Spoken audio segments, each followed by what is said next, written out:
Halo sore semuanya. Selamat datang di webinar yang diadakan oleh Bank Indonesia dan juga oleh OVO. Dan hari ini tentunya acara ini didukung dan disupport oleh Yayasan BIDO. BIDO ini adalah Business and Export Development Organization. Dan semua yang ada di sini, saya percaya sekali, saya senang sekali, kita semua di sini adalah orang-orang muda yang pengen maju, pengen Bali ini bangkit lagi, terutama yang ada di Bali khususnya. Makanya acara ini diberi judul Pemuda-Pemudi Digital, bekerja berkarya digital untuk Bali bangkit. Nah, pada hari ini, sore hari ini senang sekali karena kita juga sudah banyak sekali keynote speaker dan juga speakers yang akan berbagi dengan kita semua ada di sini. Pertama ada Bapak Trisno Nugroho, adalah Head of Bank Indonesia Bali. Selamat sore Pak Trisno. Selamat sore Mas. Marhan atau Mas apa nih? Pak Trisno aja Bapak. Inyo, oke Mas Inyo. Oke, Pak Trisno sehat terus ya. Dan juga juga yang akan jadi speaker kita ada Yuka Herlanda. Kita lebih kenal dengan Mas Yuka. Mas Yuka ini adalah CEO dan juga co-founder dari Brodo Footwear. Mungkin yang sudah pernah pakai sepatunya pasti tahu. Apa kabar Mas Yuka? Mas Yuka belum masuk? Oke, terus juga nanti ada Pranicia. Pranicia ini adalah OVO Social Media Marketing Specialist. Ada Cia, apa kabar Cia? Halo, baik-baik. Hai, juga ada satu aktris dan juga influencer yang followernya banyak banget, nggak bisa dibilang lagi banyaknya. Ada Anega Jodi. Mereka lebih kenal dengan Ana. Apa kabar Ana? Cantik. Baik, Inyo. Terima kasih. Kamu cantik lah ya. Semua di sini cantik. Gitu. Juga ada Mas Hanung, owner dari Starnav Gitar, dan juga tahun ini Mas Hanung ini sangat luar biasa. Jadi the winner of Good Design Indonesia 2020. Apa kabar Mas Hanung? Baik, Mas Inyo. Gimana sehat? Sehat-sehat. Oke. Nah, hari ini kita banyak sekali yang kita mau berbagi dengan semua yang udah ikutan di sini. Terima kasih sekali buat semua yang udah bergabung di webinar ini. Dan jangan lupa yang sudah ikutan di webinar ini dari awal sampai akhir, kita ada banyak sekali giveaway yang akan dibagikan dari Bank Indonesia. Dan juga saya bilang kita semua di sini untuk ikut sampai akhir. Kenapa? Karena nanti di akhir acara ini akan ada OVO Cash yang akan dibagikan. Karena itu kenapa untuk semua yang ada di webinar ini, untuk namanya sekali lagi diingatkan, format namanya adalah nama plus nomor handphone. Jadi nama dan nomor handphone adalah nomor handphone yang nanti bisa dipakai untuk ngisi yang namanya OVO Cash. Jadi nanti di akhir acara kita akan bagi nih OVO Cash tentunya dari OVO gitu kan. Dan hari ini kita akan ngobrol dulu dengan Pak Trisno. Pak Trisno Nugroho adalah sekali lagi adalah Head of Bank Indonesia Bali. Kita sudah banyak dengar nih ada yang namanya QRIS, QRIS. Jadi Quick Response Code Indonesia Standard. Cuma kan kita baru dengar aja ini. QRIS ini sebenarnya apa gitu. Jadi mumpung ada Pak Trisno di sini, Pak Trisno bisa mungkin jelasin ke kita, terus kegunaannya buat kita yang muda-muda ini untuk apa nih QRIS ini, terus buat yang bergeraknya di UMKM, yang baru mau berusaha, atau mungkin yang sudah menjalankan usahanya, QRIS ini gunanya nanti ke depannya seperti apa? Silakan Pak Trisno. Terima kasih Mas Inyo. Wah ini saya di tempat anak-anak muda ya, saya tua sendiri kayaknya. Pak Trisno kelihatan kalau di webinar gini, di video kayak gini, umurnya ke diskon 20 tahun kok. Ada Mbak Aneke, terima kasih nih, Aneke Jodi, terima kasih. Apa tuh? Follower banyak sekali ya, luar biasa ya. Mbak Cia. Nanti habis ini jangan lupa followernya Ana akan pindah ke followernya Pak Trisno ya. Siap. Bisa. Terima kasih ya. Mbak Cia, terima kasih juga nih Mas Hanung ya. Ini generasi muda milenial yang luar biasa. Saya senang ya. Hari ini sudah ada 300-an lebih nih. Ini kalau anak-anak muda yang bicara biasanya banyak sekali. Dan di sini pasti ada generasi Bank Indonesia, generasi baru Indonesia. yaitu mahasiswa-mahasiswa di khususnya Bali, mungkin ada sekitar 200-an lebih yang mendapatkan beasiswa dari Bank Indonesia dan ikut hari ini ya. Saya kira kesempatan yang baik, Mas Inyong. Ya. Ini ya, jadi tentunya ini ada Bapak Karania Dharma Saputra, ada. Terima kasih ini dari Visionet dari OVO. Saya tadi dikasih Bapak Johnson Thompson, ada Bapak Yuka sama Ibu ya, Pranisia ya. Oh Ibu sih ya. Masih muda begini kan, Ibu anak Jody, susah juga nih Ibu anak Bapak Hanung gitu kan.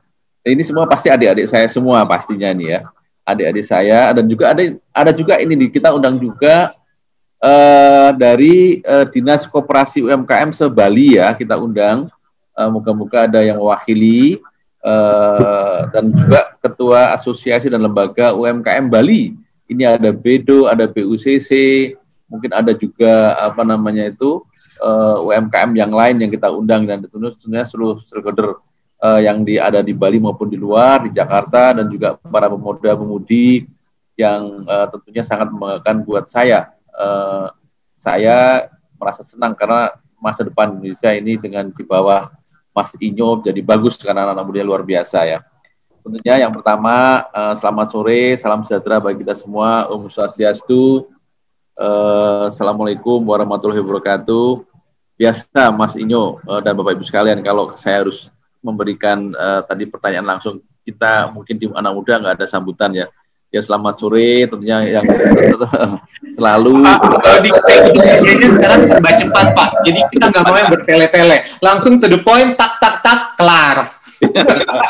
Ya, sebenarnya anak saya ya mudah-mudahan anak saya seumuran Mas Inyo ya, masih kuliah semua, dan ini pada belajar nih, modal UTS kan, musim UTS ya, tapi belum bisa ikut ya. Gimana? Tadi ada yang bocor ya. Jadi kita tentu selalu bersyukur ya Mas Inyo dan kawan-kawan dan adik-adik sekalian bahwa kita terus diberikan kesehatan dan keberkahan sehingga pada sore hari ini atau siang hari ini kita bisa ikut di acara yang luar biasa, di acara memperingati Hari Sumpah Pemuda. Judulnya juga bagus, Pemuda-Pemudi Digital Bekerja Berkarya, Digitalisasi Bali Bangkit gitu ya. Tentunya kami senang sejalan dengan peringatan Hari Sumpah Pemuda. Saya paling suka, ingatlah bahwa Pak Soekarno mengatakanlah, berikanlah 10 pemuda akan saya guncang dunia. Buat saya menjadi inspirasi. Saya sebenarnya benar, saya tidak perlu banyak-banyak orang, saya perlu anak-anak yang muda, yang bisa menggerakkan dunia. Ulang tahun Sumpah Pemuda tahun ke-92, luar biasa ya. Tahun ke-92 tentunya kita yang anak-anak muda ini, kita semua yang saya juga merasa muda, tentunya kita ingin menjadi motor penggerak dan pewaris ekonomi Indonesia yang tentunya harus lebih baik daripada sebelum-sebelumnya. Tentunya dengan kita di masa pandemi ini, kita mesti beradaptasi terhadap kondisi ini. Kita nggak pernah menyerah terhadap kondisinya. Saya sebenarnya ada tayangan, silakan diputar langsung ya. COVID-19 ini khusus aja nih Bapak Mas Inyo dan rekan-rekan semua, khusus aja ini untuk di Indonesia, ekonomi yang paling tertekan adalah di Pulau Bali, Provinsi Bali. Pertumbuhan ekonomi di triwulan pertama sudah minus 1,14%. Ya, Indonesia masih positif, Bali sudah negatif. Triwulan kedua lebih dahsyat lagi nih, negatif 10,98%. Negatif. Itu yang paling bawah di antara 34 provinsi di Indonesia. Supaya tahu adik-adikku sekalian bahwa Bali yang PDRB-nya itu sangat besar tergantung dengan pariwisata, 54%, itu kita paling terkena sasarannya. Bagaimana dengan triwulan 3? Triwulan 3 masih tidak jauh ya, sekitar antara 5-10%. Nanti tanggal 5 November BPS akan merilis, tapi masih tertekan ya. Dan kemungkinan di triwulan keempat juga sama, walaupun sudah ada perbaikan, Bali masih sama. Oleh karena itu, Mas Inyo, Mbak Anneke, dan Mbak Anung, ayo jalan-jalan ke Bali. Bali dengan protokol kesehatan. Bali menunggu rekan-rekan semua wisatawan domestik dari seluruh Indonesia di luar Bali, silahkan. Bali sekarang kita nikmati sebelum nantinya Wisman tahun depan masuk ke sini gitu ya. Saya sudah setahun di Bali, saya ini menikmati, moga-moga saya diberikan kesehatan, menikmati Bali yang begitu indah di 9 kabupaten kota. Bali luas, 8 kali lebih besar dari Singapura, ya Mas Inyo, 8 kali lebih besar dari Singapura, lebih besar di sini dan lebih indah daripada Singapura kalau saya katakan ya. Jadi diperlukan upaya mengembalikan ekonomi Bali agar masyarakat Bali bisa bangkit kembali, dan terutama UMKM yang berbasis digital harus didorong. Dan anak-anak muda Bali itu sekitar 60-70% ya sekarang ya, sudah 60% yang lahir di zaman milenial. Saya kira adik-adik UGNB di sini salah satu penggerak dari yang nantinya menjadi terus dari Bali ini.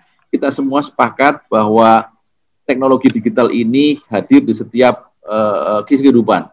Mbak Anneke pasti, Mbak Anung pasti bangun tidur pegang smartphone, ya kan?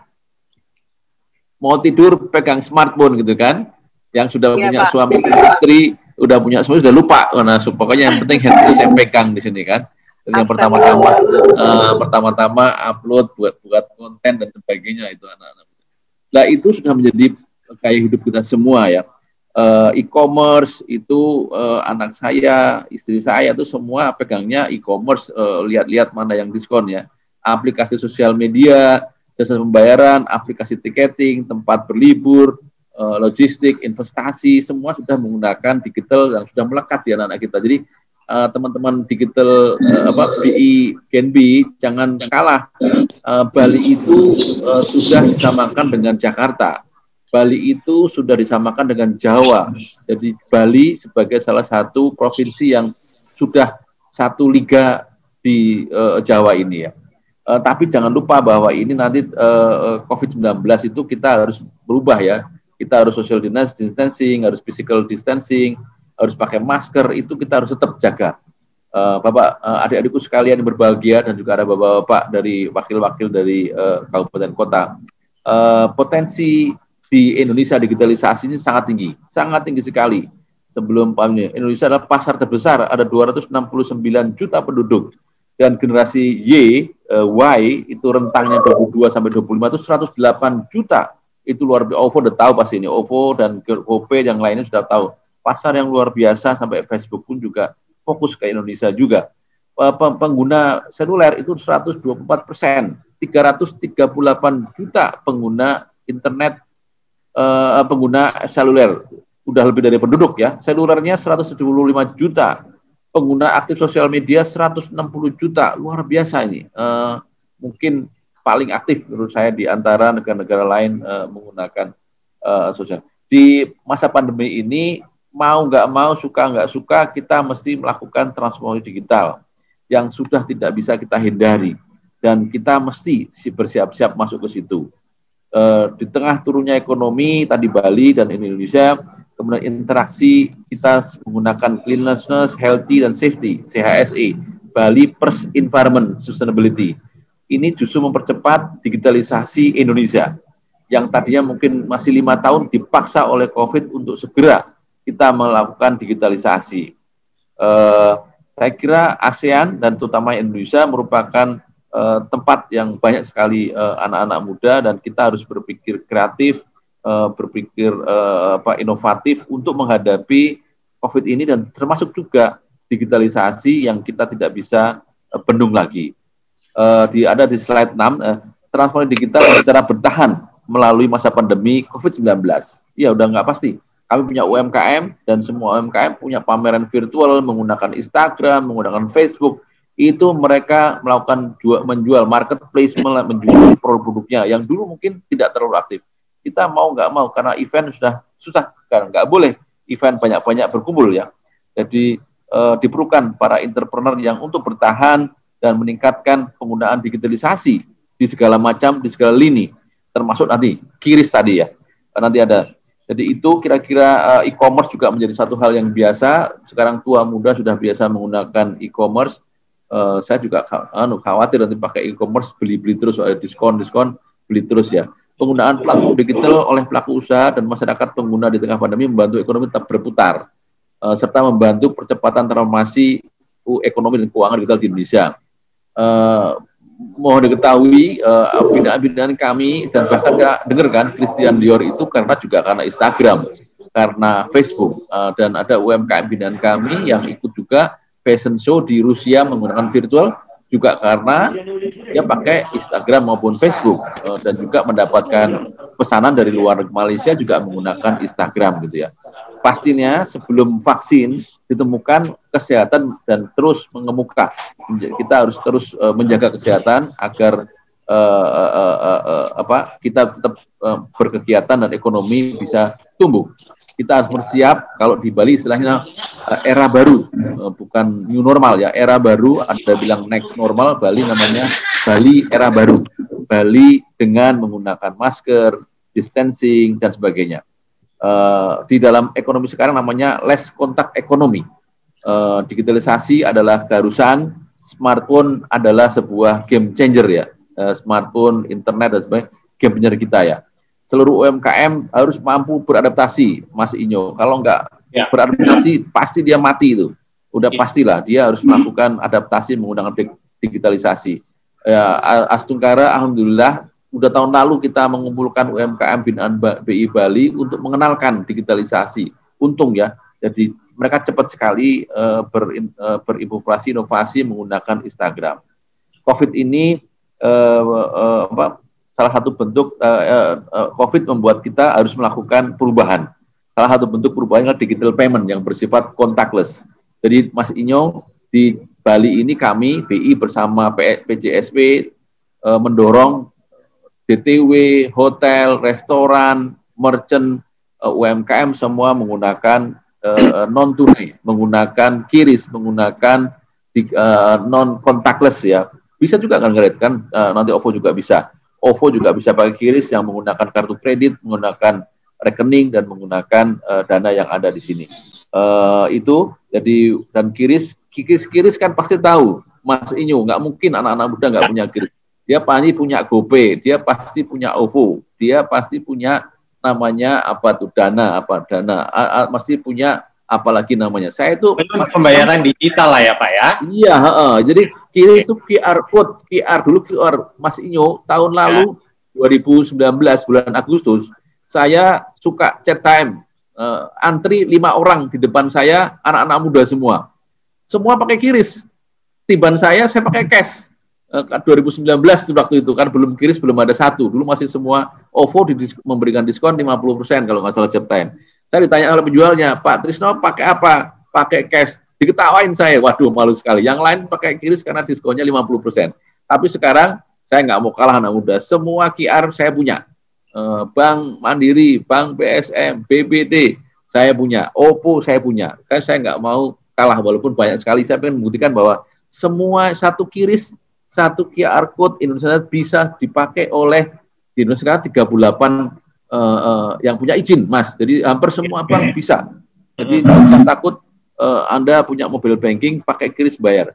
Saya Mas Inyo sudah 1 tahun lebih, 1 tahun, 6 bulan, 8 bulan, nggak lupa dompet saya di mana. Yang penting smartphone saya.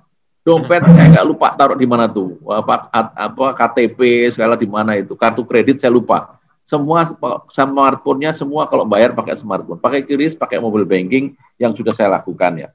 Apalagi anak muda ini. Jadi dompet sudah nggak terlalu. Apalagi uang kertas itu kan juga penyebar COVID ya. Walaupun BI melakukan karantina, menyemprot disinfektan, tetapi itu tetap juga kalau dipegang-pegang banyak orang kan juga takut ya kita. Jadi saya juga udah lupa uang 50.000 bagaimana mukanya itu. Uang 100.000 di mana tuh mukanya. Saya udah lupa. Di tempat saya nggak pakai. Kalau pegang duit saya langsung cuci tangan. Pak, kalau misalnya cash-nya masih banyak, transfer ke saya aja, Pak.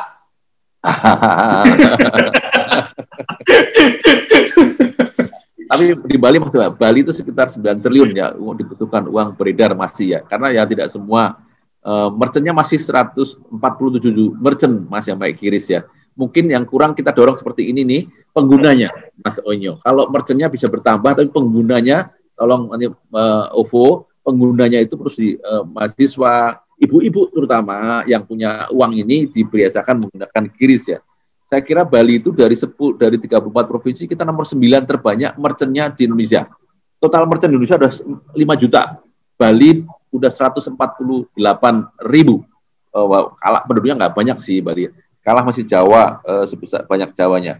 Kayak gitu. Dan kiri sekarang Mas Onyo itu MDR-nya itu kecil sampai akhir tahun untuk merchant usaha mikro 0% gitu. Jadi masih tidak dikenakan biaya gitu ya. QRIS masih murah. QRIS tuh anak-anak, kalau ada anak muda yang belum kenal QRIS saya kira ketinggalan zaman ya.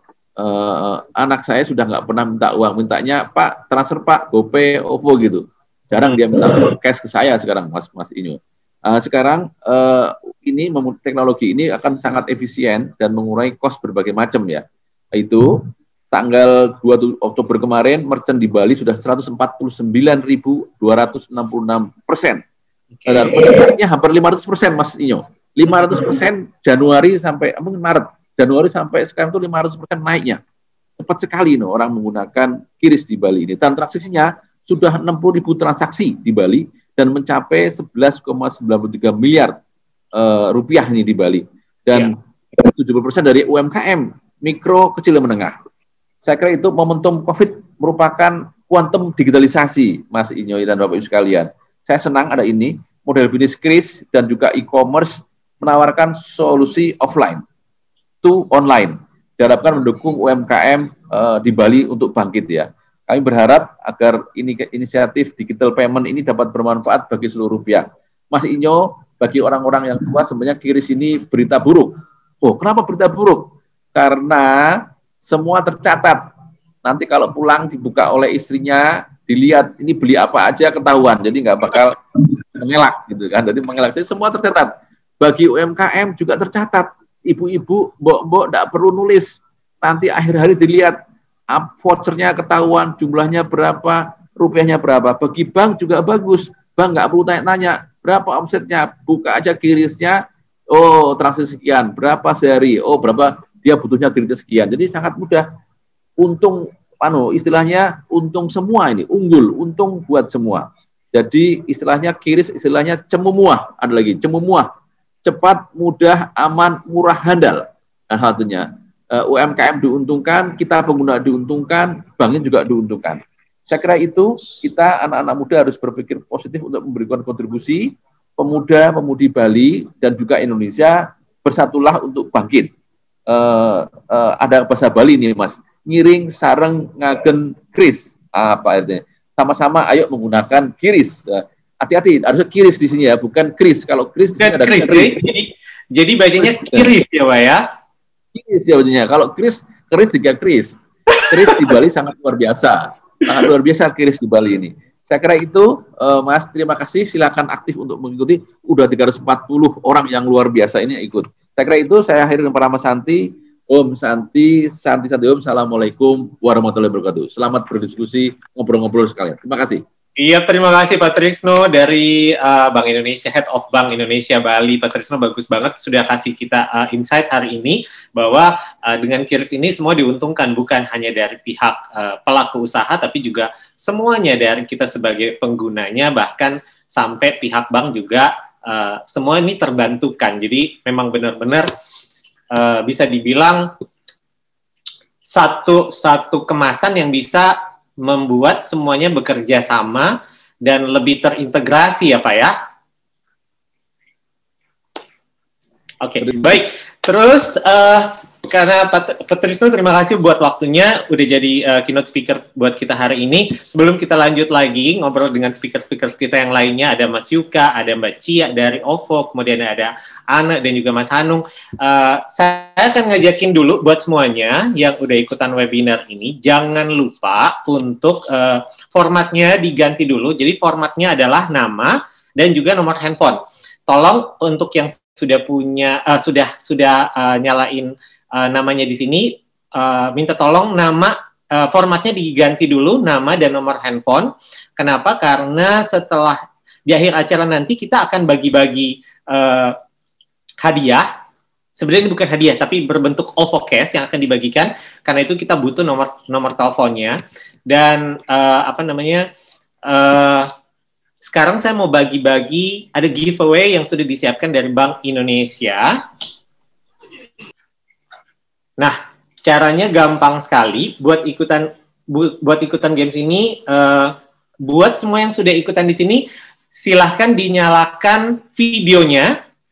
Karena saya lihat di sini banyak kan cuman ambil audionya aja, nggak nyalain videonya. Silahkan dinyalain videonya, dan nanti kita akan pilih tampilan video terlucu. Terserah, bisa pasang filter yang bagus, bisa pasang filter yang lucu, bisa bikin ekspresi muka yang lucu, yang menarik. Silahkan, kita akan pilih dari sekarang.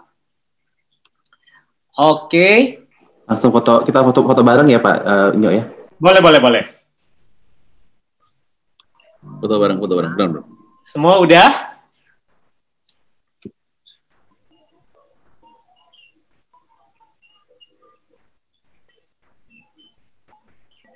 Ayo Gaya, ayo.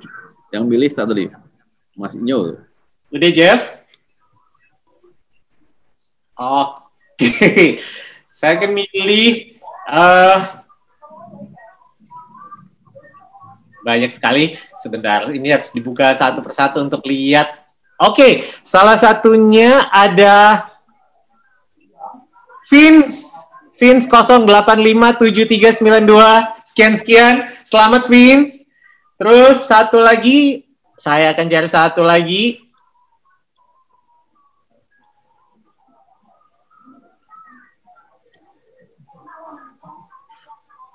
Selamat buat Nyoman. Mana tadi? Sebentar. Keselip. Oke, ada Nyoman Sri. Terus yang pakai masker, walaupun di dalam ruangan dia pakai masker. Mungkin ini di dalam ruangan, tapi saya nggak tahu dia. Nah, ini. Nah, di dalam ruangan pakai masker, apa kabar? Lagi di mana? Luar biasa. Oke, selamat dapat giveaway dari Bank Indonesia ya. Oke, kita udah bagi untuk dua pemenang sudah, dan kita lanjut ngobrol lagi dengan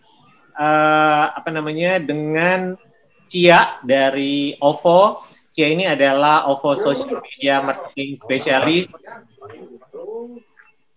Hai Cia. Halo. Apa kabar? Baik. Ya.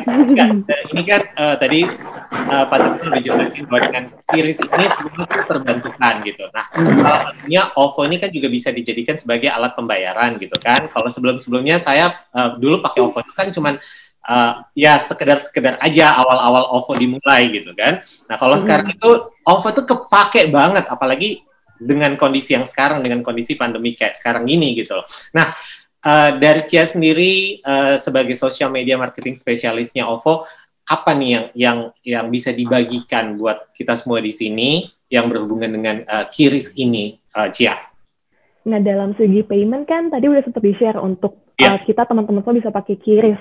Nah, tapi untuk sharing saat ini aku bakal share gimana sih kita cara nge-branding bisnis kita itu di social media, bikin konten social media yang pas untuk target audience dan market yang tepat itu kayak gimana sih? Oke, great. Ya. Oke. Sip, langsung Cia. Nah, ini penting banget gitu kan ya, karena memang Cia juga di OVO kan sebagai social media spesialis gitu kan. Nah, ini yang perlu sekali gitu. Kira-kira apa aja sih yang kita harus siapin, apa yang harus kita lakuin gitu untuk bikin kita punya brand itu paling nggak dilirik orang dulu gitu, belum belanja, paling nggak udah lirik aja, itu udah 1 poin lebih gitu loh, Cia. Kalau untuk dilirik orang sih yang pasti step awalnya kita harus tahu juga sih produk atau brand yang pengen kita advocate di social media itu apa. Misalkan kita jual boba atau jual apapun, produk apapun, kita share di social media. Dan objektifnya apa kita untuk share di social media itu? Untuk tarik pelanggan baru, ini produk launch yang baru, atau sekedar pengen sharing ada promo, atau sekedar pengen achieve testimonials dari teman-teman atau prospective buyers lainnya, itu benar-benar harus bisa di-decide dulu sih kontennya tuh apa yang pengen di-share di social media. Jadi nggak sekedar tiap hari nge-post produk, tapi sebenarnya apakah konten itu tuh bisa relate gak sih sama audience atau target marketnya mereka. Betul. Gitu. Tiap hari ngepost produk juga lama-lama blenger ya orang lihatnya. Iya. Tapi dia kayak malah, aduh bosen lah kontennya itu mulu gitu. Gitu. Oke. Terus abis itu? Abis itu sebenarnya aku udah prepare di slide ini sih, atau gimana nih? Aku run through by slide atau? Udah. Ini udah mulai kelihatan nih. Oh ya, oke. Mulai aja kali ya. Ya, boleh. Jadi kita semua pasti udah tahu sih situasi sekarang itu di pandemi, awalnya yang biasanya meeting face to face malah di rumah. Terus misalkan kalau mau jalan-jalan, dine in di cafe, tapi sekarang nggak bisa. Bisanya cuma take away dan diem di rumah aja karena itu lebih safe kan. Jadi semuanya beneran change to online activity, even dari sekolah pun jadinya online school. Dan kita ada di sini juga aku mau share beberapa insight, ada di next slide. Oke. Jadi ada beberapa insight yang bisa aku share karena semuanya itu going online. Di sini ditemukan bahwa ada sampai 40% masyarakat Indonesia itu mulai install internet di rumahnya.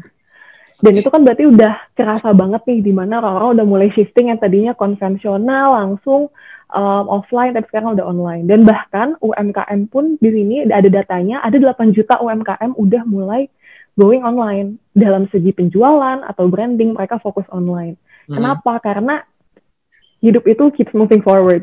Betul. Jadi kita harus bisa survive dan bisa juga untuk connect, karena we have no choice, dan kita harus bisa ngelakuin dan mengadaptasi situasi yang ada. Gitu. Boleh next slide. Kalau misalkan lihat teman-teman dari kartunnya Finding Nemo, the idea of just keep swimming itu adalah sesuatu yang kita harus lakukan saat ini. Gimana sih caranya biar kita bisa terus berenang di tengah pandemi ini? Nah, di sini juga ada insight baru yang mungkin teman-teman bisa screenshot juga buat jadi semacam insight ke depannya kalau misalkan mau bikin produk baru atau apapun itu. Di sini ditemukan bahwa 39% orang udah menggunakan internet sesering itu. Dan bahkan mereka untuk masak di rumah pun udah lebih prefer masak di rumah daripada beli makanan di luar. Karena mereka prefer di rumah itu lebih bersih, dan juga untuk segi shopping mereka lebih prefer online. Dan the important thing is di sini adalah 52% orang ada kemungkinan untuk adaptasi behavior yang ada saat ini. Saat ini kita kan udah mulai terbiasa nih, kayak ini aja kita lagi ada talk show tapi udah virtual via Zoom doang. Biasanya kan kita datang ke ruangan seminar gitu loh. Tapi nanti in the future, ketika di post pandemi ini, ada kemungkinan orang-orang akan udah mulai terbiasa. Contohnya kayak company Twitter aja tuh udah memberikan kesempatan untuk semua employee-nya untuk working from home forever. Contohnya seperti itu. Kalau dengar-dengar juga OVO ini juga sebagian besar dari kalian memang sudah dibebasin untuk work from home ya dari sejak sebelum pandemi bahkan. Iya, betul. Aku juga di sini lagi working from home, bahkan kan kantornya di Jakarta. Aku di Bandung juga dari bulan Maret di sini. Oh, nice. Sekarang. Makanya selama itu. Jadi mulai harus sudah adaptasi di tengah pandemi ini. Oke. Luar biasa. Oke. Nah, masalahnya orang-orang itu udah mulai terbiasa. Itu dalam perspektif konsumer. Tapi, boleh di next slide, pertanyaannya adalah, apakah kita as business owner sudah mulai terbiasa nggak sih untuk adaptasi di tengah pandemi ini? Untuk bisa aktif dan cekatan di dunia online ini? Nah, itu pertanyaan yang bagus. Ada insight lain, setiap bulannya nih, ada 4.165 promotional content di Instagram. Ini tuh masih di Instagram feed tuh, belum Instagram story, dan belum di social media platform lainnya. Ini masih Instagram feed doang. Jadi bisa dibayangin gimana sih seberapa ketatnya kompetisi untuk branding di social media ini. Kayak gitu. Tapi masih jangan dulu khawatir, karena sebenarnya nggak semua brand itu bisa nge-hit konten yang tepat untuk targeting target audience atau target market yang tepat juga. Karena the idea of social media itu gimana sih biar orang target market kita itu bisa mengassociate, bisa nge-relate dengan konten yang kita share di social media. Nah, di sini aku bakal share caranya, yaitu Content Plan Guide 101. Pertama, kita harus bisa knowing your brand. Dan di sini tuh aku feature di sini sebenarnya kalau aku bisa jelasin lebih lanjut tuh bakal panjang banget, jadi aku cuma jelasin overview-nya aja. Yeah. Ini tuh ada konsep brand key, brand love key. Biasanya dipakai oleh company seperti Unilever, di mana kita harus bisa decide target audience itu dalam segi demografi, misalkan dari umur berapa sampai berapa, lalu kemudian dalam segi segmentasi, masih di slide sebelumnya. Dalam competitive environment itu kayak ada brand lain nggak sih yang ngejual produk yang sama, basisnya kita ngejual produk itu apa, benefitnya itu apa, dan juga unique selling point yang membedakan produk kita dengan produk lain itu apa, seperti itu. Oke. Lalu selanjutnya bisa yang poin kedua. Nah, yang pasti itu knowing your audience. Kalau kita udah tahu brand kita itu pengen dibawa kemana, kita pasti tahu juga nih target audience yang mungkin cocok dengan brand kita itu seperti apa. Kita harus bisa tahu biasanya target market kita itu orang-orang yang suka follow kontennya kayak gimana sih, sering aktif di Instagram mana sih, sering aktif di social media platform apa, nge-follow influencer siapa, mungkin nge-follow Kak Anneke juga, karena kita harus cari audience yang emang beneran kita tahu mereka tuh sukanya apa. Ketika kita udah bisa decide audience tipenya seperti apa, kita bisa nge-decide konten platform yang pas banget nih buat produk kita untuk di-advocate di social media. Nah, dalam pemilihan konten platform, biasanya kalau kita baru bikin bisnis, rasanya, aku pengen bikin social media semuanya deh, karena kita ngerasa semakin banyak social media yang dibuat, maka semakin tinggi amplifikasinya. Memang betul banget. Tapi masalahnya, apakah bisa konsisten untuk kedepannya? Itu pertanyaannya. Butuh waktu ya. Gitu. Butuh waktu. Kadang kalau di awal kan kita kayak, wah semangat banget nih bikin konten, share Instagram, TikTok, dan lain-lain. Tapi mungkin di 1 bulan pertama masih happy gitu loh. Tapi selanjutnya apakah bisa konsisten, bisa maintain. Jadi untuk di first stage mungkin bisa pilih salah satu social media platform yang cocok. Misalkan kalau buat yang jual produk yang youthful bisa di Instagram, di Twitter, atau di Facebook. Mungkin Facebook bisa sekedar mirroring aja. Tapi kalau misalkan jual produk-produk yang kayak diminatin oleh orang tua, misalkan generasi boomers, itu bisa di WhatsApp ataupun di Facebook. Jadi kita harus beneran tahu platform yang pas itu apa sih. Lalu di next step, nah create and amplify. Di sini baru nih kita mulai bikin kontennya. Setelah kita udah decide, udah tahu insight-insightnya apa, dan objektifnya kita tentuin. Kita bikin konten itu tuh untuk launching new product, apa kita lagi pengen sharing promo, atau pengen dapetin testimonials, dan itu harus bisa di kategoriin konten-konten apa yang pas untuk di-share di social media. Dalam segi amplifikasi, itu tuh bisa aja kayak konsisten untuk sharing di IG story, dan juga bisa sharing ke teman-teman untuk share di social media lainnya. Dan yang pasti adalah pakai ads. Ads ini yang paling legit lah ya, kalau misalkan untuk targeting new reach. Kayak gitu. Mungkin di next slide. Nah, di next slide ini untuk paying ads. Karena biasanya untuk bikin bisnis di awal dan menggunakan ads itu biasanya kayak, aduh gimana ya teknisnya, kayaknya susah deh. Kayaknya kalau mau bayar buat ads itu harus pakai kartu kredit. Dan sebenarnya buat teman-teman yang baru mau mencoba untuk pakai ads itu nggak perlu khawatir kalau misalkan nggak punya kartu kredit ataupun nggak punya rekening bank. Sebenarnya teman-teman bisa pakai OVO juga. OVO itu karena bisa punya feature yaitu bank transfer, di mana bisa mulai transfer itu di Instagram untuk ads ataupun untuk ads di Facebook. Jadi beneran gampang banget dan safe, dan nggak perlu worried kalau misalkan nggak punya kartu kredit untuk menggunakan ads, karena seaman itu. Dan yang step kelima yaitu engage consistently. Di sini tuh mungkin banyak customer yang kayak komen ataupun nge-DM kayak mereka tuh sebenarnya nggak sukanya apa sih, mereka tuh sukanya apa sih. Dan bahkan kalau ada customer yang komplain pun, jangan kitanya defensif, tapi kita harus lebih listening. Mereka tuh sebenarnya nggak sukanya apa, dan gimana cara kita ngeresponnya, communication style kita itu seperti apa. Karena semua feedback yang dikasih oleh customer ke kita itu adalah insight yang bisa kita innovate atau engage selanjutnya. Iya, dan betul.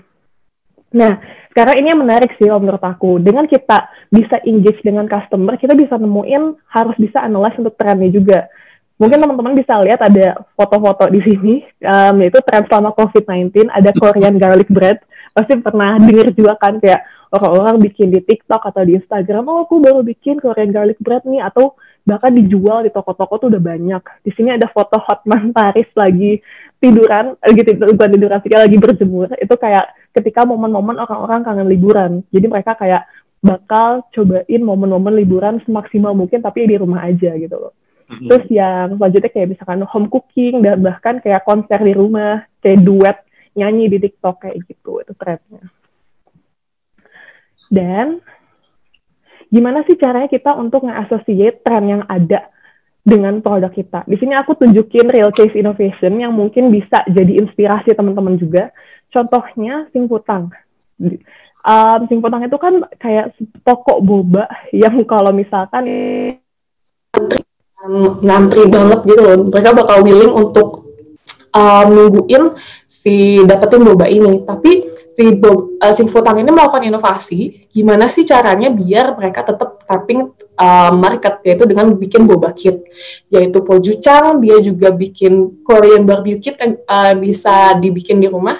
Dan yang terkenal itu adalah Starbucks bikin 1 liter pack, dimana kan orang-orang biasanya datang ke Starbucks buat kerja, terus minum kopi pagi-pagi, tapi sekarang mereka bisa nikmatin Starbucks dalam 1 liter pack. Dan triggernya itu stay home.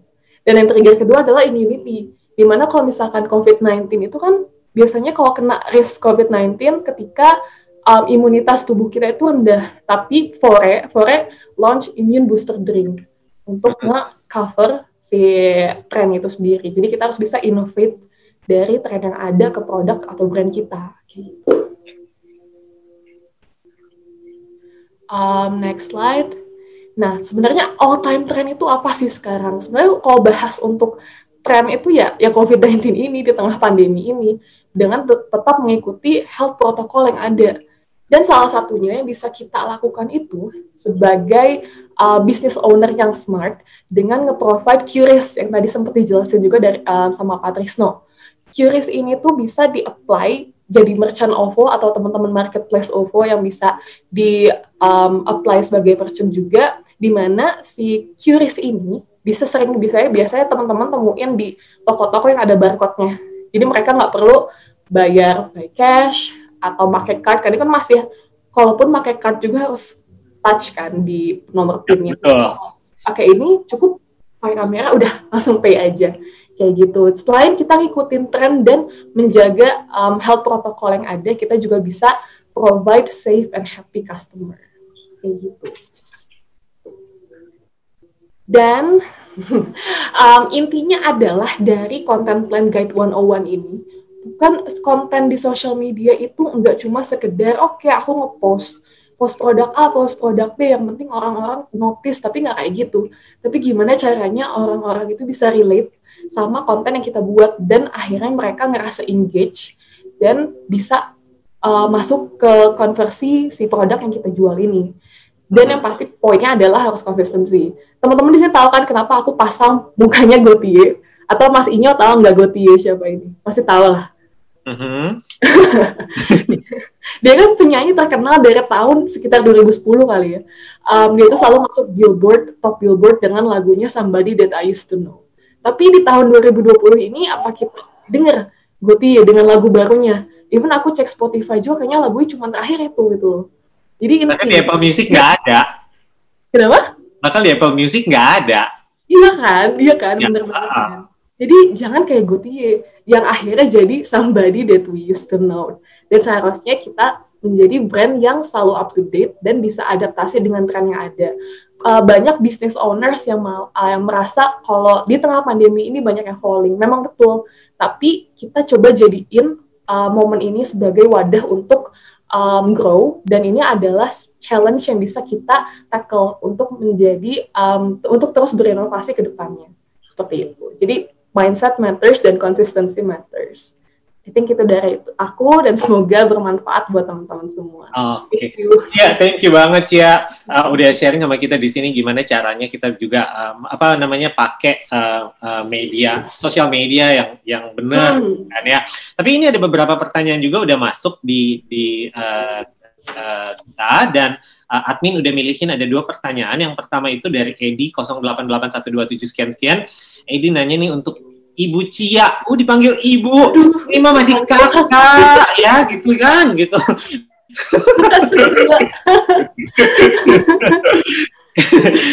Saya ganti ya bahasanya ya. Cia, saya ini pemakai akun OVO sudah 7 tahun dan sangat bagus dan lancar. Nah, saya ingin tanya, apa peran dan usaha dari OVO untuk bantu UMKM di Bali agar bangkit dan kerja keras lagi untuk sukses? Dan yang kedua, hambatannya dan bagaimana cara ngatasinya. Terus berikutnya, ada nggak, ujung-ujungnya ya tetap dia tanya, ada nggak promo-promo menarik khusus dari OVO untuk semua pelanggan OVO? Juar! Wah, ternyata teknikal semua ya. Paling untuk misalkan apa yang udah OVO lakukan. Sebenarnya untuk spesifik di Bali, aku jujur aja aku nggak tahu untuk yang spesifik di Bali, tapi yang pasti OVO itu selalu dengan kita ini ngasih memberikan opportunity untuk bisa jadi merchant dan bisa karena OVO itu salah satunya adalah di tengah pandemi ini kita harus bisa touchless dong. Touchless itu adalah salah satu solusi yang OVO provide dari dulu, dan bahkan sekarang tuh kayak udah mulai kerasa pentingnya touchless itu loh, dengan menggunakan salah satunya itu QRIS. Jadi itu adalah salah satu solusi utama yang bisa OVO provide untuk teman-teman UMKM. Dengan kita open loh buat teman-teman mau apply jadi merchant, caranya gimana, dan kita juga bisa ngasih wadah untuk melakukan payment via QRIS itu. Salah satunya itu. Oke. Terus kalau promo-promo menarik untuk pengguna OVO ada nggak, Cia? Promo-promo menarik ya, sebenarnya macam-macam sih. Kalau misalkan teman-teman mau lihat promo, buka aja di aplikasi OVO. Itu tuh ada bagian kolom deals, itu banyak banget bisa dicek. Betul, saya adalah salah satunya. Kalau ada promo, lumayan loh, motongin budget pengeluaran yang nggak penting punya gitu kan? Iya, bener banget. lumayan. Terus ada lagi pertanyaan dari Muhammad Dovi Perdana 08132666 sekian. Ini tadi sebenarnya pertanyaan untuk Pak Trisno, tapi udah kelewatan. Dan ini aja dulu, kita balik lagi nih, gimana sosialisasinya untuk e-walletnya, terutama untuk OVO. Apa ada rencana OVO untuk upgrade aplikasi untuk pengembangan jasa pinjaman dana digital? Jasa pinjaman data digital itu sebenarnya untuk kedepannya kita pasti pengen memberikan fitur-fitur yang bagus, yang baru buat teman-teman UMKM sekalian semuanya. Kalau misalkan untuk itu mungkin bisa ditunggu aja. Mungkin bakal ada, sebenarnya kita di dapur ini lagi ngegodok hal-hal yang baru. Jadi mohon ditunggu dan bersabar untuk hal-hal baru yang bakal kita launch, yang hopefully bisa ngebantu teman-teman UMKM sekalian. Siap, Cia, thank you banget Cia. Ini kita udah dapat banyak insight juga dari Cia tadi ya, walaupun masih overlay-nya aja kita masih lihat sekilas-sekilas, tapi nanti kita semua yang ada di sini yang muda-muda, yang udah punya usaha sendiri, pelaku UMKM juga pasti sudah mulai berpikir, harus bikin ini nih, harus bikin ini nih. Kalau yang sudah jalan, apa yang harus dirubah, di-create baru gitu kan. Nah, saya sekarang mau ngobrol dulu sama Mas Yuka. Mas Yuka ini adalah foundernya Brodo Footwear. Karena Brodo ini adalah salah satu brand sepatu yang akhirnya bisa dibilang booming di Indonesia. Itu awal muasal dia jualannya itu lewat sosial media gitu loh. Mas Yuka, apa kabar Mas Yuka? Halo, selamat sore. Itu Mas Yuka. Baik. Udah muncul. Udah muncul. Oke, Mas Yuka, ini bisa ceritain ke kita dong gimana sih Brodo ini yang tadinya mungkin konvensional, buat sendiri, di Bandung kan ya? Di Bandung mulainya. Terus akhirnya bisa nyebar seluruh Indonesia, bahkan go internasional, hanya lewat sosial media. Gimana tuh ceritanya? panjang ceritanya. Mau dari mana kita mulai? Kalau itu bikin singkat, karena durasinya 10 menit, Mas, jujur. Waduh, oke. Nggak usah pakai slide lah ya, kita ngobrol santai aja. Iya. Mungkin bisa dibilang ini udah sedikit makan asam garam nih, kita mulainya. Sekarang tahun ke-10 nih kita eksis. Wow. Jadi udah 1 dekade nih, tapi emang kita mulai itu waktu masih kuliah ya. Jadi ibaratnya kalau sepatu ini kulitnya udah enak di kaki ya. nah, mantap. Biasanya soalnya tapi udah habis. 10 tahun iya. Udah harus beli baru. beli baru. Masih 10 tahun nggak beli-beli terus. Bisa ya. Nah, jadi mulainya tuh 10 tahun yang lalu. Emang berawal sih dari pribadi nih, mahasiswa, duit terbatas, tapi dari dulu nih punya masalah, kaki saya tuh gede banget. Jadi ukuran kaki saya tuh 46. Jadi kalau mau beli... Serius, Mas? Itu kaki. Kalau waktu banjir ngambang sepatu saya. Beneran. Jadi cari sepatu tuh selalu susah waktu masih dari dulu sampai sekarang ya susah. Sekarang udah nggak susah karena udah punya brand sendiri. Nah, jadi kebetulan karena kuliah di Bandung, di situ tuh ada sentra sepatu terbesar se-Asia Tenggara zaman dulu, namanya Cibaduyut. Yes, benar. Oh, oke. Di situ kita bisa bikin sepatu, semua lengkap dari kulit, sol, benang, box, all you can eat lah, bisa bikin mobil sepatu, mau bikin sepatu, bisa ada semua di sana. Nah, namanya mahasiswa ya, tahun ketiga, banyak waktu, jadi akhirnya iseng nih, kita bikin brand, kita bikin sepatu karena ikut-ikutan tren. Dan waktu itu di kampus di ITB tuh lagi ada namanya Pasar Seni. Pasar Seni itu 4 tahun sekali dan pasti rame. Kita dikasih booth gratis, jadi akhirnya kita jualan di sana. Nah, itu mulainya tuh gitu tuh. Jadi nggak ada sama sekali urusan mau bisnis. Apalagi di dunia sepatu ya, karena kuliah saya teknik sipil, jadi untuk gambar, desain, bisnis, accounting, apapun itu belajar dari nol semua nih. Kalau ngitung sepatunya enak, soalnya sepatunya pakai konstruksi kan ya. Nah, katanya sih gitu. Jadi kalau disuruh bikin jembatan saya bisa, cuman disuruh bikin bisnis sepatu mulainya dari nol, dari minus bahkan. Jadi ya mulailah di situ 10 tahun lalu, dan di situ emang satu keputusan strategi yang kita bikin, modal kita tuh nggak ada, nol. Jadi tabungan pun bener-bener ini banget ya, terbatas. Jadi total kita mulai berodo tuh 7 juta, 3,5 dari saya, 3,5 dari partner, diputer aja terus sampai sekarang. Dan di situ kita tahu kelemahan kita nggak bisa buka toko, nggak mungkin. Kita juga menjangkau seluruh Indonesia di waktu yang bersamaan, nggak mungkin. Satu-satunya cara ya, kita beruntung banget pas kita mulai ada sosial media. Kalau kita mulainya tahun 98, 97 mungkin beda lagi ceritanya, karena kita dengan menggunakan sosial media nih kita bisa menjangkau ibaratnya seluruh Indonesia. Satu, tokonya buka 24 jam, servisnya nggak 24 ya. Dan kita tuh dari kos-kosan nih, beneran saya bangun tidur, buka laptop, sampai tidur lagi di depan laptop, di kos-kosan, kecil, jelek. Tapi orang ngira Brodo itu brand luar negeri, karena fotonya bagus. Yeah. Terus kita juga photoshootnya di luar negeri, dan namanya asing. Jadi, wah ini brand luar negeri. Padahal brand dibikin di kos-kosan. Jadi kalau nggak ada sosial media, kita nggak mungkin bisa seperti sekarang. Dan momentumnya ini ya, pas banget. Jadi beruntung banget. Nah, kebanyakan sih banyak yang nanya, oh kalau gitu sekarang udah telat dong. Nah, sebenarnya bisa dibilang iya, bisa dibilang enggak.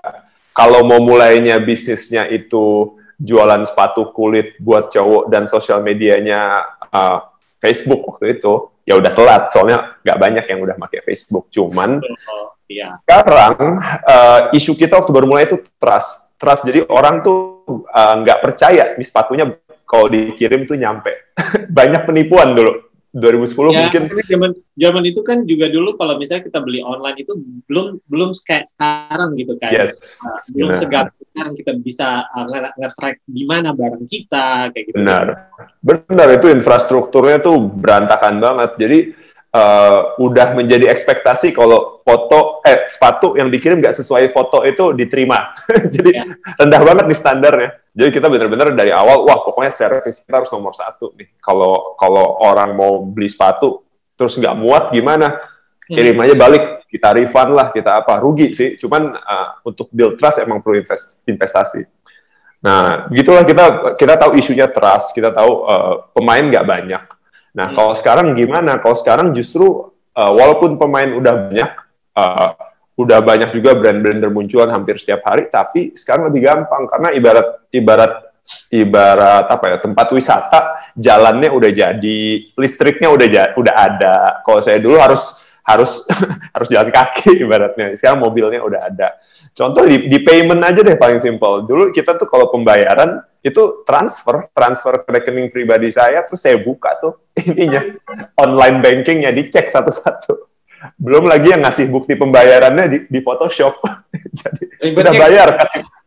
Itu penuh dengan derita waktu itu baru mulai. Kalau sekarang semua udah ada infrastruktur virtual account, tambah lagi QRIS. Jadi bisa dibilang sekarang sebenarnya udah siap, tapi karena itu persaingan jadi makin tinggi. Nah, jadi semua harus bisa step up nih. Kalau saya sih filosofinya, karena ini produk tuh semua orang bisa bikin ya. Sekarang pun mau bikin tiruannya Brodom mudah banget, tapi yang nggak bisa ditiru tuh brandingnya, story-nya. Nah, itu tuh yang kita tuh untuk yang tertarik di creative industry, itu kesempatannya gede banget. Masing-masing pasti punya story, masing-masing punya cerita. Branding tuh selalu jadi kelemahan kita. Jadi saatnya kita nih beralih nih. Dulu kita kan terkenal di industri sepatu tuh kita bangsa penjahit karena kita tukang bikinnya jago. Jadi udah rahasia umum nih, sepatu yang dipakai David Beckham, Adidas Predator, itu bikinnya di sini, beneran ada cerita. Buatan Indo sebenarnya. Buatan Indo, Lionel Messi Predator itu bikinnya di sini. Ada cerita lucu, David Beckham waktu itu lagi ke Jerman. Ini cerita asli nih. David Beckham lagi ke Jerman, mau cek sepatunya mana, soalnya dibikin limited edition, masih di Indonesia. Jadi ada karyawan Adidas diterbangin naik jet untuk kirim sepatu David Beckham. Ada fotonya. Segitunya, kita untuk bikin barang berkualitas tuh jago. Cuman mungkin untuk bisa bikin brand masih perlu banyak belajar. Nah, mungkin buat kita nih sekarang nih generasi digital, tantangannya itu. Infrastrukturnya udah jadi, semua marketplace, payment, shipping juga banyak. Dulu shipping kirim dari sini saya ingat banget ke Sulawesi Selatan, itu mungkin bisa 4-5 hari. Sekarang 1 hari sampai. Jadi semakin dimanjakan, tapi karena semakin dimanjakan, kitanya juga harus bisa step up. Iya. Nah, ya, persaingannya kan juga semakin keras gitu kan. Maksudnya ya semuanya digampangkan, tapi persaingan juga semakin keras gitu. Nah, ini ada beberapa pertanyaan udah masuk juga ke kita. Admin udah milih 2. Mas Yuka, ini dari Ayun. Dari Ayun Ratna Dewi. Ayun minta tolong ini format namanya diganti ya, nama plus nomor handphone, karena nanti di akhir acara buat semua yang masih ikutan di webinar ini akan dapat OVO Cash, tentunya dari OVO, bukan dari brand yang lain. Oke. Nah, ini ada pertanyaan untuk Mas Yuka, cara pemasarannya itu supaya cepat laku, gimana taktiknya, Mas? Cara supaya laku? Saya masih ini nggak? Masih stabil nggak koneksinya? Masih. Goyang-goyang dikit sih, tapi oke lah. Ada cara cepat, ada cara cepat, ada cara benar. Oke, di-share dua-duanya. Cara cepat mungkin agak-agak berbahaya ya, agak-agak tricky. Agak berbahaya, harus hati-hati. Cara cepat adalah pakai diskon, bayar iklan. Itu pasti cepat banget. Asal syarat-syarat suksesnya udah penuh ya, barangnya bagus, fotonya bagus, layanannya bagus. Kalau itu semua udah ada dan barangnya emang diminati, gampang banget bikin diskon, pasang iklan, juar, cepet tuh naiknya. Cuman pertanyaannya, sustain nggak tuh? Begitu naik, turun lagi atau stabil? Nah, itu cara cepatnya gitu ya, dengan iklan dan diskon. Cara yang benarnya adalah day by day, satu persatu, build story, build branding, build partnership, build campaign. Yang itu mungkin hari itu bikin campaign nggak terasa, tapi pelan-pelan itu akan kayak jadi tangga nih. Pelan-pelan naik-naik, sehingga akhirnya persepsi terhadap brand jadi baik, sehingga nantinya growth kita pun sustainable. Tapi ya butuh waktu. Yang penting adalah jadi unik, itu nomor 1 sih, jadi unik. Jangan niru yang lain, karena selama kita niru yang lain, kita nggak akan bisa ngebalap yang kita tiru. Jadi emang be unique, coba menjadi beda, dan itu biar orang jadi nengok, karena persaingan tinggi banget, dan ya semua orang tuh pasti punya keunikan tersendiri. Jadi be yourself. Ya, itu tadi. Tapi memang balik-balik lagi, benar Mas Yuka bilang, kualitas itu paling penting. Kita mau branding kayak gimana pun, mau iklan kayak apapun, kalau misalnya barangnya, ibarat kata fondasinya nih, kalau dikonstruksi ya, fondasinya nggak benar, ya ambrol. Ya nggak sih? Saya bisa ngomong gini karena saya sudah mengalami kegagalan luar biasa berkali-kali. Mas Yuka, ini ada pertanyaan juga dari Forman 08139 sekian-sekian. Pernah gagal nggak bisnis Mas Yuka? Aduh, itu kalau nggak gagal nggak mungkin bisa di tahap inilah ibaratnya. Jadi gagal tuh udah menjadi paket di balik, begitu ada keberhasilan kita udah siap-siap nih, udah pasti ada sesuatunya di sini ada itu. Pasti begitu. Jadi kita tuh ngeliatnya gagal itu udah kalau main game ya udah menjadi paket dari gamenya lah, dari permainan yang dinamakan bisnis ini udah pasti nanti ada berhasil, ada gagal, berhasil, ada gagal. Gak mungkin berhasil terus gitu. Jadi di game ada dua pilihan, to be continue atau kita restart, ya kan? Exactly. Betul. Kalau ini gimana? Kalau Mas Yuka kemarin pilih jalan yang mana? Kalau prinsipnya kegagalan itu pada saat kita memilih oke, selesai, kita gagal. Nah, itu gagal. Selama kita masih mau terus jalan, itu pasti ada jalannya lah. Jadi, selama kita masih mau terus berusaha, jatuh bangkit lagi, ya itu pasti akan sukses. Nah, dan mungkin stage-nya beda. Semakin kecil bisnisnya, kegagalannya mungkin masih kecil. Di tahap saya sekarang, kerugiannya itu udah gede banget kalau gagal ya.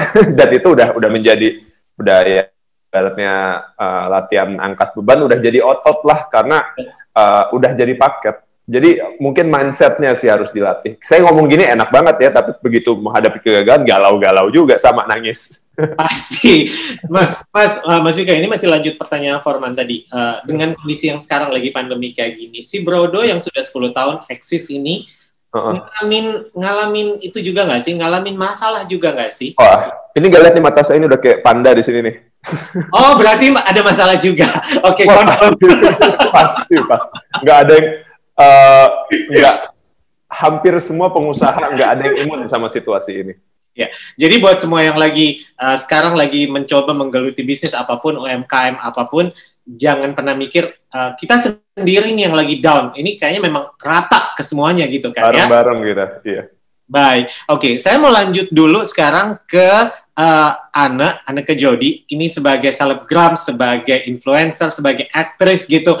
Nah, saya sempat ngobrol nih sama beberapa teman saya juga yang kebetulan mereka adalah influencer gitu kan. Waduh, baiklah.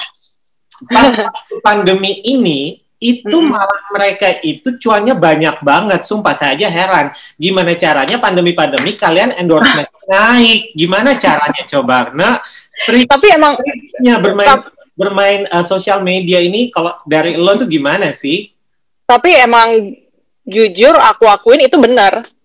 Jadi semenjak pandemi justru banyak banget tawaran-tawaran endorsement, campaign-campaign dari brand gitu. Jangan lupa bayar pajak ya, Nek. Oh ya pasti dong, tiap tahun harus lapor ya kan. Kalau nggak ada surat panggilan, aduh jangan santai kayak gitu. Nah, gimana sih kita tuh kalau misalnya nih mungkin kayak gue ini mungkin sudah agak terlambat. Ya walaupun tidak terlambat kalau dilihat jadi influencer sekarang itu nggak peduli umur, ada yang 30-an bahkan ada yang kakek masih jadi influencer gitu kan. Benar.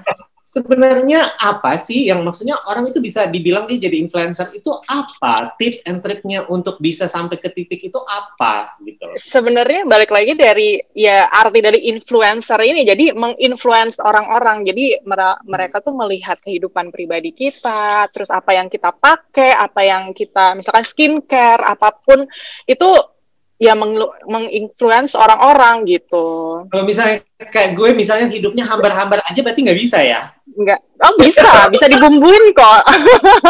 Tenang aja, walaupun hambar bisa makanya bikin konten ya kan. Konten tuh selalu ada, jadi bisa dibuat dimanapun itu, umur berapapun itu. Jadi kalau tadi lo bilang terlambat, nggak terlambat gitu. Oke. Nah, Ana sendiri ini bermainnya di platform apa aja? Aku sih sekarang Instagram aja sih. Instagram aja. gimana caranya untuk naikin followernya sampai, karena kayak gini, nggak mungkin dapat endorsement kalau followernya dikit kan, siapa juga yang Iya. gimana caranya kita dapetin the real follower gitu, bukan fake, bukan yang dibeli misalnya gitu kan ya, gimana Nah, caranya? kalau dari gue sendiri sih ya gue jadi diri gue sendiri aja ya. Jadi gue memberikan apa ya kehidupan gue sehari-hari. Jadi apa ya? Ya lebih ke gue apa adanya sih gitu. Jadi ya kehidupan sehari-hari, kehidupan keluarga, terus teman-teman, liburan gitu. Dan kebetulan kan gue 4 tahun ini udah tinggal di Bali ya. Oke. Sebelumnya Jakarta. Jadi di Jakarta. Jadi apa namanya ya kehidupan gue di Bali seperti apa gitu. Lebih kalau gue sih lebih real aja, lebih real kehidupan gue sehari-hari gitu. Makanya di Instagram gue kalau misalkan lo lihat itu random aja kan, ada betul. apa ada endorsement, ada staycation, liburan, ada keluarga, temen gitu. Jadi ya gue yang pengen tahu akunnya Ana apa Ana? @aneke.jd. Oke, Aneke. N-nya 2 gitu. Oke. Jadi bisa lihat di situ. Ana congratulate juga kemarin baru berapa hari lalu anaknya Ana ulang tahun yang pertama ya Ana ya. Iya, nah itu juga semenjak aku menjadi new mom itu juga banyak banget endorsement yang masuk gitu. Jadi kayak untuk anak aku juga apa namanya banyak banget endorsement yang masuk gitu. Oke, luar biasanya di situ. Luar biasa. Ini benar-benar. Jadi memang selain kita untuk increase followers segala macam, kita juga harus pintar lihat peluang gitu kan ya. Iya. Betul sekali. Terus ini sebenarnya ada satu pertanyaan juga sih. Nah, aku tuh bisa dibilang gini, sebagai influencer itu kan kadang orang itu agak-agak sulit percaya dengan review. Contohnya gini. Ya, gue pertama kali sering lihat orang misalnya dia nge-review makanan, enak banget, seenak itu mau meninggal, jujur aja nggak usah makan, gitu kan, ya kan, ya. Benar-benar. Nah, tapi ini lo sebagai influencer, apa sih saran lo buat orang-orang yang mungkin UMKM yang sudah punya usaha nih, mau mencari influencer, mereka mau mencari influencer yang sesuai dengan produknya mereka. Kira-kira seperti apa sih, influencer seperti apa sih yang harusnya mereka cari biar produk mereka ini naik gitu loh. Nah. Oke, misalkan nih, ya sesuai dengan targetnya gitu kan, ya kan. Misalkan makanan ya, sekarang gue sering banget dapet endorsement makanan di seputaran Bali ya, apalagi semenjak pandemi ini gitu. Nah, apa namanya? Dan gue terima semuanya. Jadi sekalian gue membantu mempromosikan makanan mereka kan. Tapi gue bilang sama mereka ya gue mereviewnya jujur. Jadi kalaupun emang kan selera beda-beda ya, namanya makanan tuh selera beda-beda. Ada yang bilang gak enak, tapi buat gue enak mau gimana Bo gitu kan. Jadi kan 2 kali 2 nggak sama dengan 4 ya, gitu iya. kan. Iya, jadi kayak sebelumnya ya gue bilang kalau gue akan mereview jujur nih, kalau misalkan menurut gue kurang enak itu suara apa tuh ya, menurut gue kurang enak ya gue bilang gitu. Jadi kalau tipsnya untuk UKM yang mau mencari influencer sebenarnya sih cari yang jujur cari yang jujur, yang reviewnya jujur gitu. Jadi yang mau meninggal, mau nangis seenak itu gitu. Oke. Jadi ini balik lagi berarti ke pelaku usahanya mau cari influencer yang seperti apa gitu kan ya? Iya, yang sesuai sama produknya dia. Iya, karena saya sih yakin banget gitu. Maksudnya semua orang juga di sini nggak tutup mata lah. Begitu kita lihat yang nge-reviewnya kayaknya udah nggak masuk di akal banget nih, udah ya elah dari fotonya aja udah kelihatan nggak enak, gimana rasanya enak. Deh, tutup mata deh. Ini udah masuk di akal, misalnya kayak gitu kan. Nah, terus ini juga ada pertanyaan nih untuk lo dari Herman 081227 sekian. gimana nih trik sama strateginya Mbak Ana untuk sukses sebagai aktris dan juga selebgram. Terus tren kedepannya bagi menurut Mbak Ana itu di dunia sosial media itu seperti apa? Yang pertama tadi apa? Tips and triknya menjadi selebgram apa? Ya, biar apa ya? Kalau selebgram berarti kan kita dari Instagram lah ya. Itu gimana ya? Kalau dari aku sendiri itu tadi pertama jadi diri lo sendiri. Jadi diri kita sendiri, jadi menampilkan apa adanya. Terus yang kedua, lo harus membuat Instagram lo semenarik mungkin. Misalkan dengan foto-foto yang ada, terus abis itu fotonya itu resolusinya harus besar, harus jelas, terus warna dari fotonya juga harus senada. Jadi kita kalau misalkan ngeliat feed Instagram tuh jadi enak gitu loh, warnanya senada gitu. Iya, maksudnya terus caption, pemilihan caption, terus itu sih paling kita membuat si platform kita ini menarik. Jadi calon-calon endorser ini akan melihat dari situ gitu. Wah, ini bisa nih gue jadiin influencer dari produk gue gitu. Tipsnya gitu sih. Anda melihat ini tren ini kira-kira bisa bertahan lama nggak, Ana? Menggunakan sosial media untuk sebagai promosi? Karena gini, balik lagi ya, ini nyambung pertanyaan yang tadi ya. Kalau saya lihat, dulu kan kita lihat ada TV, ada majalah, ada radio, segala macam gitu. Akhirnya lama-lama orang jenuh karena itu. Kenapa? Karena begitu kita nonton TV, banyak banget iklannya sampai iklan berlangganan. Betul. Majalah, kita beli majalah setebel ini, isinya mungkin 3/4-nya iklan gitu kan. Iya. Nah, sekarang kalau dilihat sosial media, begitu kita buka sosial media juga itu udah kayak buka iklan, Mak, gitu. Gimana caranya ini biar kita tuh biar orang tuh nggak bosan dengan sosial media. Dari Ana sebagai influencer, kira-kira ada pikiran ke arah sana nggak? Apa nih harus dibikin biar nggak sampai orang jenuh dengan sosial media? Iya. Menurut gue untuk sosial media ini akan lama dan akan terus menjadi tren, apalagi di saat kita seperti ini. Dan akan ada sesuatu yang baru lagi, gitu loh. Jadi gimana caranya kita mungkin dari iklannya itu kita bikin iklan yang menarik gitu, jadi nggak bikin kita bosen ngelihat iklan-iklan itu gitu.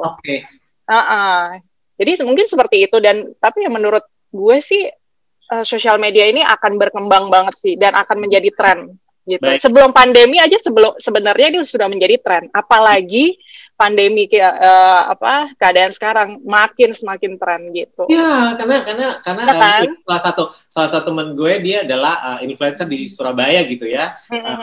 Cingfung gitu loh. Dia mama review lah. Itu omsetnya naik berpuluh-puluh kali lipat pas pandemi ini gitu. Betul. Ada pertanyaan titipan dari Irwan 0838 sekian ke Ana, apa aja syarat-syarat produk agar bisa diterima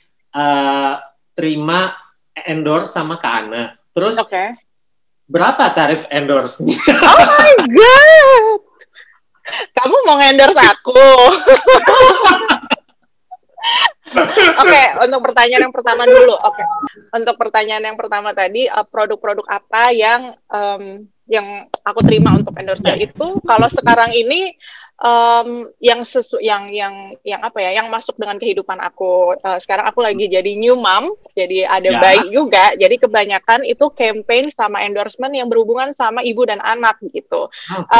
Kadang-kadang fashion juga, baju gitu-gitu juga ada, skincare juga beberapa gitu. Tapi itu semua aku pilih juga, jadi nggak semua langsung aku ambil gitu. Nah, untuk tarif, kita WhatsApp aja gimana? Nanti aku kasih nomor WhatsApp aku. Ya, follow aja dulu Instagramnya Ana. Udah DM. Tenang, aku itu fleksibel kok. Jadi semuanya bisa diatur. Untuk rate nggak fix gitu. Langsung promo kan gue nih. Oke, baik. Nah, kita mau bagi-bagi hadiah lagi nih ya dari masih ada lagi giveaway dari Bank Indonesia Bali. Caranya ini nanti akan ada 2 pemenang ya. Nanti caranya gampang banget. Buat semua peserta yang ikutan webinar hari ini, silahkan buka aplikasi OVO-nya. Terus nanti di situ sebutkan di dalam deals-nya ada satu daerah yang khusus disorot. Jadi silakan sekarang buka dulu nih aplikasi OVO-nya, nyambi bisa. Terus lihat di situ di bagian deals-nya itu ada satu daerah yang lagi khusus disorot. Nah itu daerahnya apa? Silakan langsung chat. Admin akan milih 2 pemenang dari situ. Oke, jangan lupa formatnya nanti adalah nama sama nomor telepon ya, gitu. Oke. Terus sambil kita yang lain masih buka aplikasi OVO segala macam, kita lanjut terus aja dulu. Kita akan ngobrol lagi sekarang dengan Mas Hanung. Apa kabar Mas Hanung? Kabar baik, Mas. Oke, Mas Hanung udah. Nah, Mas Hanung ini kan luar biasa banget, Mas. Ini saya bisa bilang cuma bukan sekedar jadi owner dari Stand-Up Gitar aja, tapi tahun ini luar biasa jadi the winner of Good Indonesia, the winner of Good Design Indonesia 2020. Itu kemarin yang dimenangin tuh produk apa, Mas? Ada, kita bikin gitar tapi khusus untuk traveler. Jadi gitarnya dibikin lebih kecil, compact, lalu bisa langsung pakai ke earphone. Jadi bisa main di mobil, bisa main di di rumah dan sebagainya tanpa mengganggu yang lain. Oh seriusan? Jadi suara gitarnya itu masuknya langsung di kuping aja gitu? Lagu dari handphone juga bisa masuk juga di situ. Jadi nanti jadi satu sama permainan gitarnya. Gitu. Oke, jadi misalnya kita ada di dalam satu ruangan, apalagi kayak pandemi kayak gini kan, di sebelah kita, misalnya orang sebelah kita lagi duduk, genjreng-genjreng gitar itu kan bikin puyeng kan, ya gitu. Ini kalau pakai gitar yang dimenangin kemarin kompetisi ini nggak akan mengganggu orang lain. Apalagi kalau lagi belajar, ya, jadi kalau bego sendiri, kedengeran sendiri, yang lain nggak dengar. Oke, Mas Hanung, ini salah satu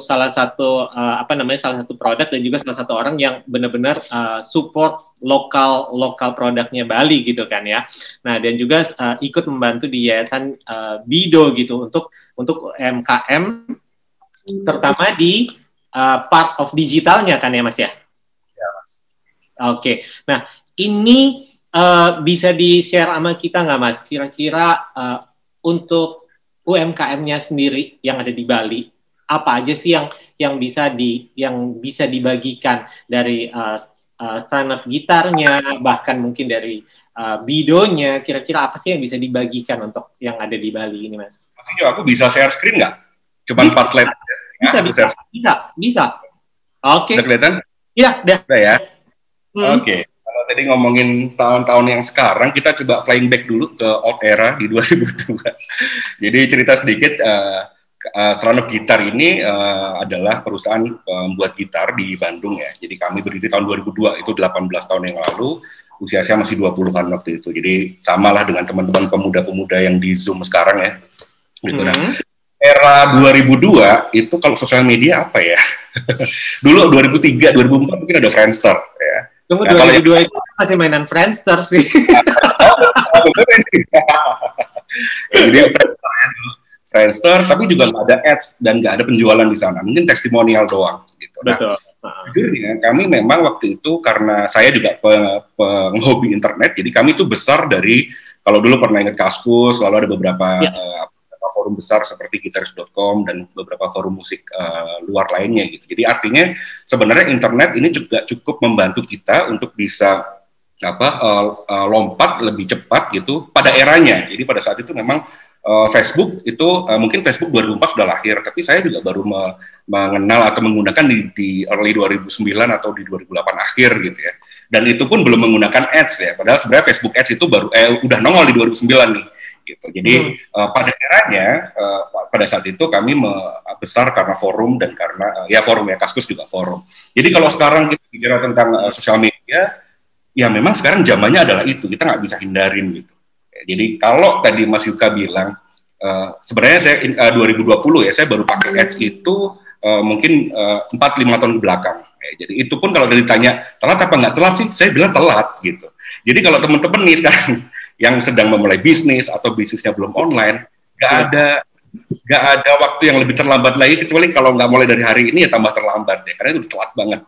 Contohnya nggak usah ngomong sosial media deh, kita bicara koran aja. Kalau misalnya Mas, aku ditanya kapan sih terakhir baca koran, nggak tahu kapan aku ya baca terakhir baca koran. Tapi korannya dalam bentuk digital juga sih, Mas. Koran yang fisik ya, itu juga lama. TV juga sama. Mungkin kalau ditanya nonton TV kan, TV orang beralih ke YouTube. Bahkan di pandemi kemarin mereka bermigrasi dari YouTube ke Netflix. Jadi Netflix ini penduduknya YouTube dari penduduk migran dari YouTube gitu ya. Jadi memang ini zaman ini sudah berubah dan mau nggak mau kita harus ikuti. Nah, ini juga tadi sudah disebut oleh atau disinggung oleh Pak Trisno di awal bahwa dari statistik ini aja itu sudah membuktikan bahwa kita tidak bisa lagi lepas dari yang namanya sosial media. 2,5 miliar orang dalam satu gedung, dalam satu forum namanya Facebook itu bukan sesuatu yang kita bisa hindarin, apalagi Instagram dan WhatsApp sudah punyanya Facebook juga gitu. Jadi iya, sudah di situ gitu. Jadi ini tidak bisa kita hindarin. 400 pengguna baru, 35 juta orang update status per hari itu luar biasa. Dan hebatnya ads dari Facebook sendiri makin lama juga makin keren. Kita bisa menembak target market kita atau audiens kita dengan sangat akurat. Jadi ini yang harus kita pahami gitu. Ini juga tambahan lagi bahwa kalau tadi sudah disinggung juga benar bahwa COVID ini positifnya adalah membuat kita maju 5-6 tahun, Mas. Jadi kayak Zoom gini tuh sebenarnya mungkin Zoom yang dilakukan oleh para UKM yang belum melek digital, yang kemudian jadi kebiasaan, lagi ngapain lagi Zoom gitu. Itu mungkin baru 5 tahun atau 6 tahun kemudian dari tahun ini. Jadi ini menjadi tiba-tiba dipercepat dan ya mau nggak mau kita harus mengikuti kondisi zaman. Nah, lalu kemudian tadi disinggung mengenai lokal support lokal. Sebenarnya pandemi ini kalau tadi juga ditanya, Brodo gimana? Kan bisa lihat tuh mata gua udah mata panda gitu. Memang iya, ini berlaku. Aku mau cerita sedikit nih, karena ini juga bisa jadi insight buat teman-teman. Jadi kalau tadi kan disinggung ya, perbedaan atau perubahan kebiasaan dari cash jadi cashless, lalu kemudian juga disinggung tentang orang lebih senang makan di rumah berapa puluh % dan lain sebagainya. Nah, ini juga terjadi sama saya, Mas. Jadi kan ceritanya, karena saya kan main di gitar, ini adalah produk yang unik, marketnya niche banget, kecil. Kalau teman-teman fashion lainnya, atau teman-teman makanan lainnya, mereka tuh enak banget ya. Bukan enak sih, tidak semudah itu juga gitu. Fashion berubah bikin masker, gitu. Makanan frozen food gitu ya. Betul. Iya. Gue bikin apa? Gue bikin makanan mungkin bisa, tapi jualnya nggak biasa gitu. Atau misalnya ya udah deh, mesinnya dipakai buat bikin kerajinan kayu gitu. Mungkin bikinnya bisa, tapi jualannya nggak bisa gitu. Nah, apa yang saya lakukan waktu itu pada saat pandemi adalah, kalau tadi kan juga bisa ya dengan adaptasinya kan macam-macam ya, bisa dengan berubah produk, bisa dengan cashless dan lain sebagainya tadi ya yang sudah disebutkan. Nah, ada satu lagi yang saya lakukan yang bisa jadi insight adalah karena digital ini adalah jadi poin yang kita jadikan acuan gitu. Jadi digitalnya kan kita naikin nih dibandingkan offline-nya. Nah, sedangkan iklan kalau saya tujukan ke musisinya juga lagi drop banget nih. Mereka nggak manggung di mana. Iya. Mereka mau main di mana atau mau beli gitar kayaknya nggak dalam waktu dekat gitu. Nah, karena ads ini audiensnya bisa kita target sangat tepat. Jadi kita shiftingnya bukan produk, tapi shiftingnya adalah pasarnya yang kita perubah. Gitu. Sama juga dengan teman-teman bisa merubah pasar, misal dari menengah pindah ke bawah atau dari bawah pindah menengah. Kalau saya shiftingnya adalah cari orang-orang yang work from home, orang-orang yang bekerja di kantoran yang mereka punya uang, maksudnya mereka masih digaji dan mereka masih bisa membeli kita dan it works gitu. Artinya awalnya yang kemudian kita ngedrop salesnya digitalnya dinaikin, lalu shifting audiensnya untuk kita target yang lain. Jadi itu yang juga mungkin bisa jadi insight buat teman-teman. Nah, lalu karena saya juga di Bedo itu adalah kumpulan pengusaha juga yang saling support satu sama lain. Kami juga mulai kepikiran nih, gimana dengan UKM-UKM binaan kita, gitu. Mereka juga pasti kena dampak dong dengan situasi ini, gitu. Makanya waktu itu keputusannya adalah kita bergerak cepat di bulan April, kita bikin namanya lokal super lokal di Facebook page yang membantu di totalnya adalah 18 kota dan 152 UKM, dan itu menambah jumlah reseller dan juga tentu menambah jumlah pendapatannya mereka. Nah, kita bisa dapat lesson dari ini ya. Kita bisa dapat pelajaran yang bisa kita petik dari sini. Ya, karena beberapa UKM ternyata masih perlu beradaptasi. Nah, poin-poin adaptasi ini yang jadi poin penting nih buat teman-teman yang perlu dicatat. Yang pertama adalah foto produk. Begitu mereka, kan kita kan grab semua ya, semua UKM ya udah deh sini, kita udah punya lokal support lokal, kita masukin semua di situ, kita bantuin posting, kita yang adminin dan sebagainya gitu ya. Nah, ada sebagian dari mereka yang kita cukup surprise, fotonya udah layak, tapi bagi sebagian yang lainnya, fotonya itu nggak layak. Apa sih yang layak? Nggak layak. Yang layak contohnya ternyata mereka dengan kamera seadanya, mereka juga tahu bahwa memfoto makanan sebaiknya ya berkonsep misalnya dengan background putih dan lain sebagainya. Dengan nggak usah pakai lighting, tapi mungkin dengan sinar matahari dengan cara yang baik. Tapi yang beberapa yang nggak layak seperti memfoto makanan di lantai atau misalnya bergabung dengan makanan lain tanpa konsep dan lain sebagainya. Nah ini yang perlu jadi pertimbangan karena foto produk itu jauh lebih penting dibandingkan dengan kita menulis deskripsi panjang. Lalu kemudian yang kedua yang kita bisa petik pelajaran adalah video. Nah video ini dalam beberapa tahun ke depan akan mendominasi, Mas. Jadi video akan mengalahkan foto nantinya, gitu di beberapa tahun. Jadi kita mesti siap-siap nih dari sekarang. Sudah mulai kelihatan dari yang biasanya orang lebih suka bermain Instagram dengan foto-foto, beralih ke story, dan akhirnya sekarang lebih banyak main TikTok kan? Iya, main TikTok, Mas. Nah itu juga stories itu juga insight-nya juga naik banget ya. Kemudian orang berlari ke TikTok. Nah video ini juga lucu ya. Awalnya mereka mungkin punya foto, tapi mereka nggak punya video. Lalu kita coba waktu itu kita bikin sayembara untuk bikin video produknya UKM masing-masing, gitu ya. Ternyata entah ini the power of kepepet atau karena sayembaranya berhadiah, gitu ya. Ternyata UKM ini bisa loh membuat video tentang produknya. Walaupun misalnya dengan alat yang sederhana, konsep yang sederhana, bahkan masih ada watermark gitu ya, si aplikasinya itu masih ada watermarknya gitu. Tapi itu tuh bisa gitu, artinya sebenarnya itu membuka pikiran mereka bahwa mereka tuh bisa bikin video dan ke depan video ini akan sangat dominan dibandingkan dengan foto. Nah ini juga perlu kita siapin nih, foto lalu video yang utama. Nah kemudian yang ketiga nih, udah dipasang di lokal support lokal, kita boost pakai ads, ya, iklan berbayar, tiba-tiba responnya ada yang misalnya gini, sebenarnya ini adalah masalah mindset juga ya, memiliki wajah di sosial media atau memiliki wajah di market atau toko di marketplace itu antara offline dan online itu sama-sama harus diurusin. Itu yang kadang-kadang masih beberapa teman-teman masih mindsetnya belum sampai di sana. Artinya setelah kita boost post dengan biaya dan lain sebagainya, lalu ada customer nanya nih, responnya 3 hari kemudian. Atau misalnya ada orang memberikan testimoni atau orang memberikan komplain, itu juga cara meresponnya itu juga perlu dipelajari. Gitu. Nah, lalu kemudian yang keempat adalah membuat sosial media untuk bisnis secara mandiri. Yang biasanya sosial media masih tercampur-campur nih. FB-nya masih pakai FB pribadi, bukan FB page, IG-nya masih IG yang biasa, bukan IG bisnis, dan lain sebagainya. Itu yang juga harus mulai dipisah antara Facebook biasa dan page, maupun yang IG biasa dan IG bisnis. Nah, yang kelima adalah harus mampu mulai untuk mengelola ads. Kenapa? Karena setiap kali orang tanya, Mas saya sudah pasang di Facebook nih, Facebook page lagi, tapi nggak ada penjualan. Atau misalnya, Mas saya udah jual di marketplace, tapi nggak ada penjualan. Karena pada saat kita hanya pasang, orang-orang yang lain pasang dan menggunakan ads gitu loh. Jadi ya pasti kalah lagi gitu. Jadi mesti harus mulai bisa mengelola iklan di Facebook. Dan pertanyaan terbesar setelah saya bicara itu biasanya adalah teman-teman UKM itu khawatir masalah pembayaran. Jadi ini bukan karena pesan sponsor nih Mas Inyo nih, ya. tapi serius, itu adalah pertanyaan pertama yang ditanyakan sama mereka.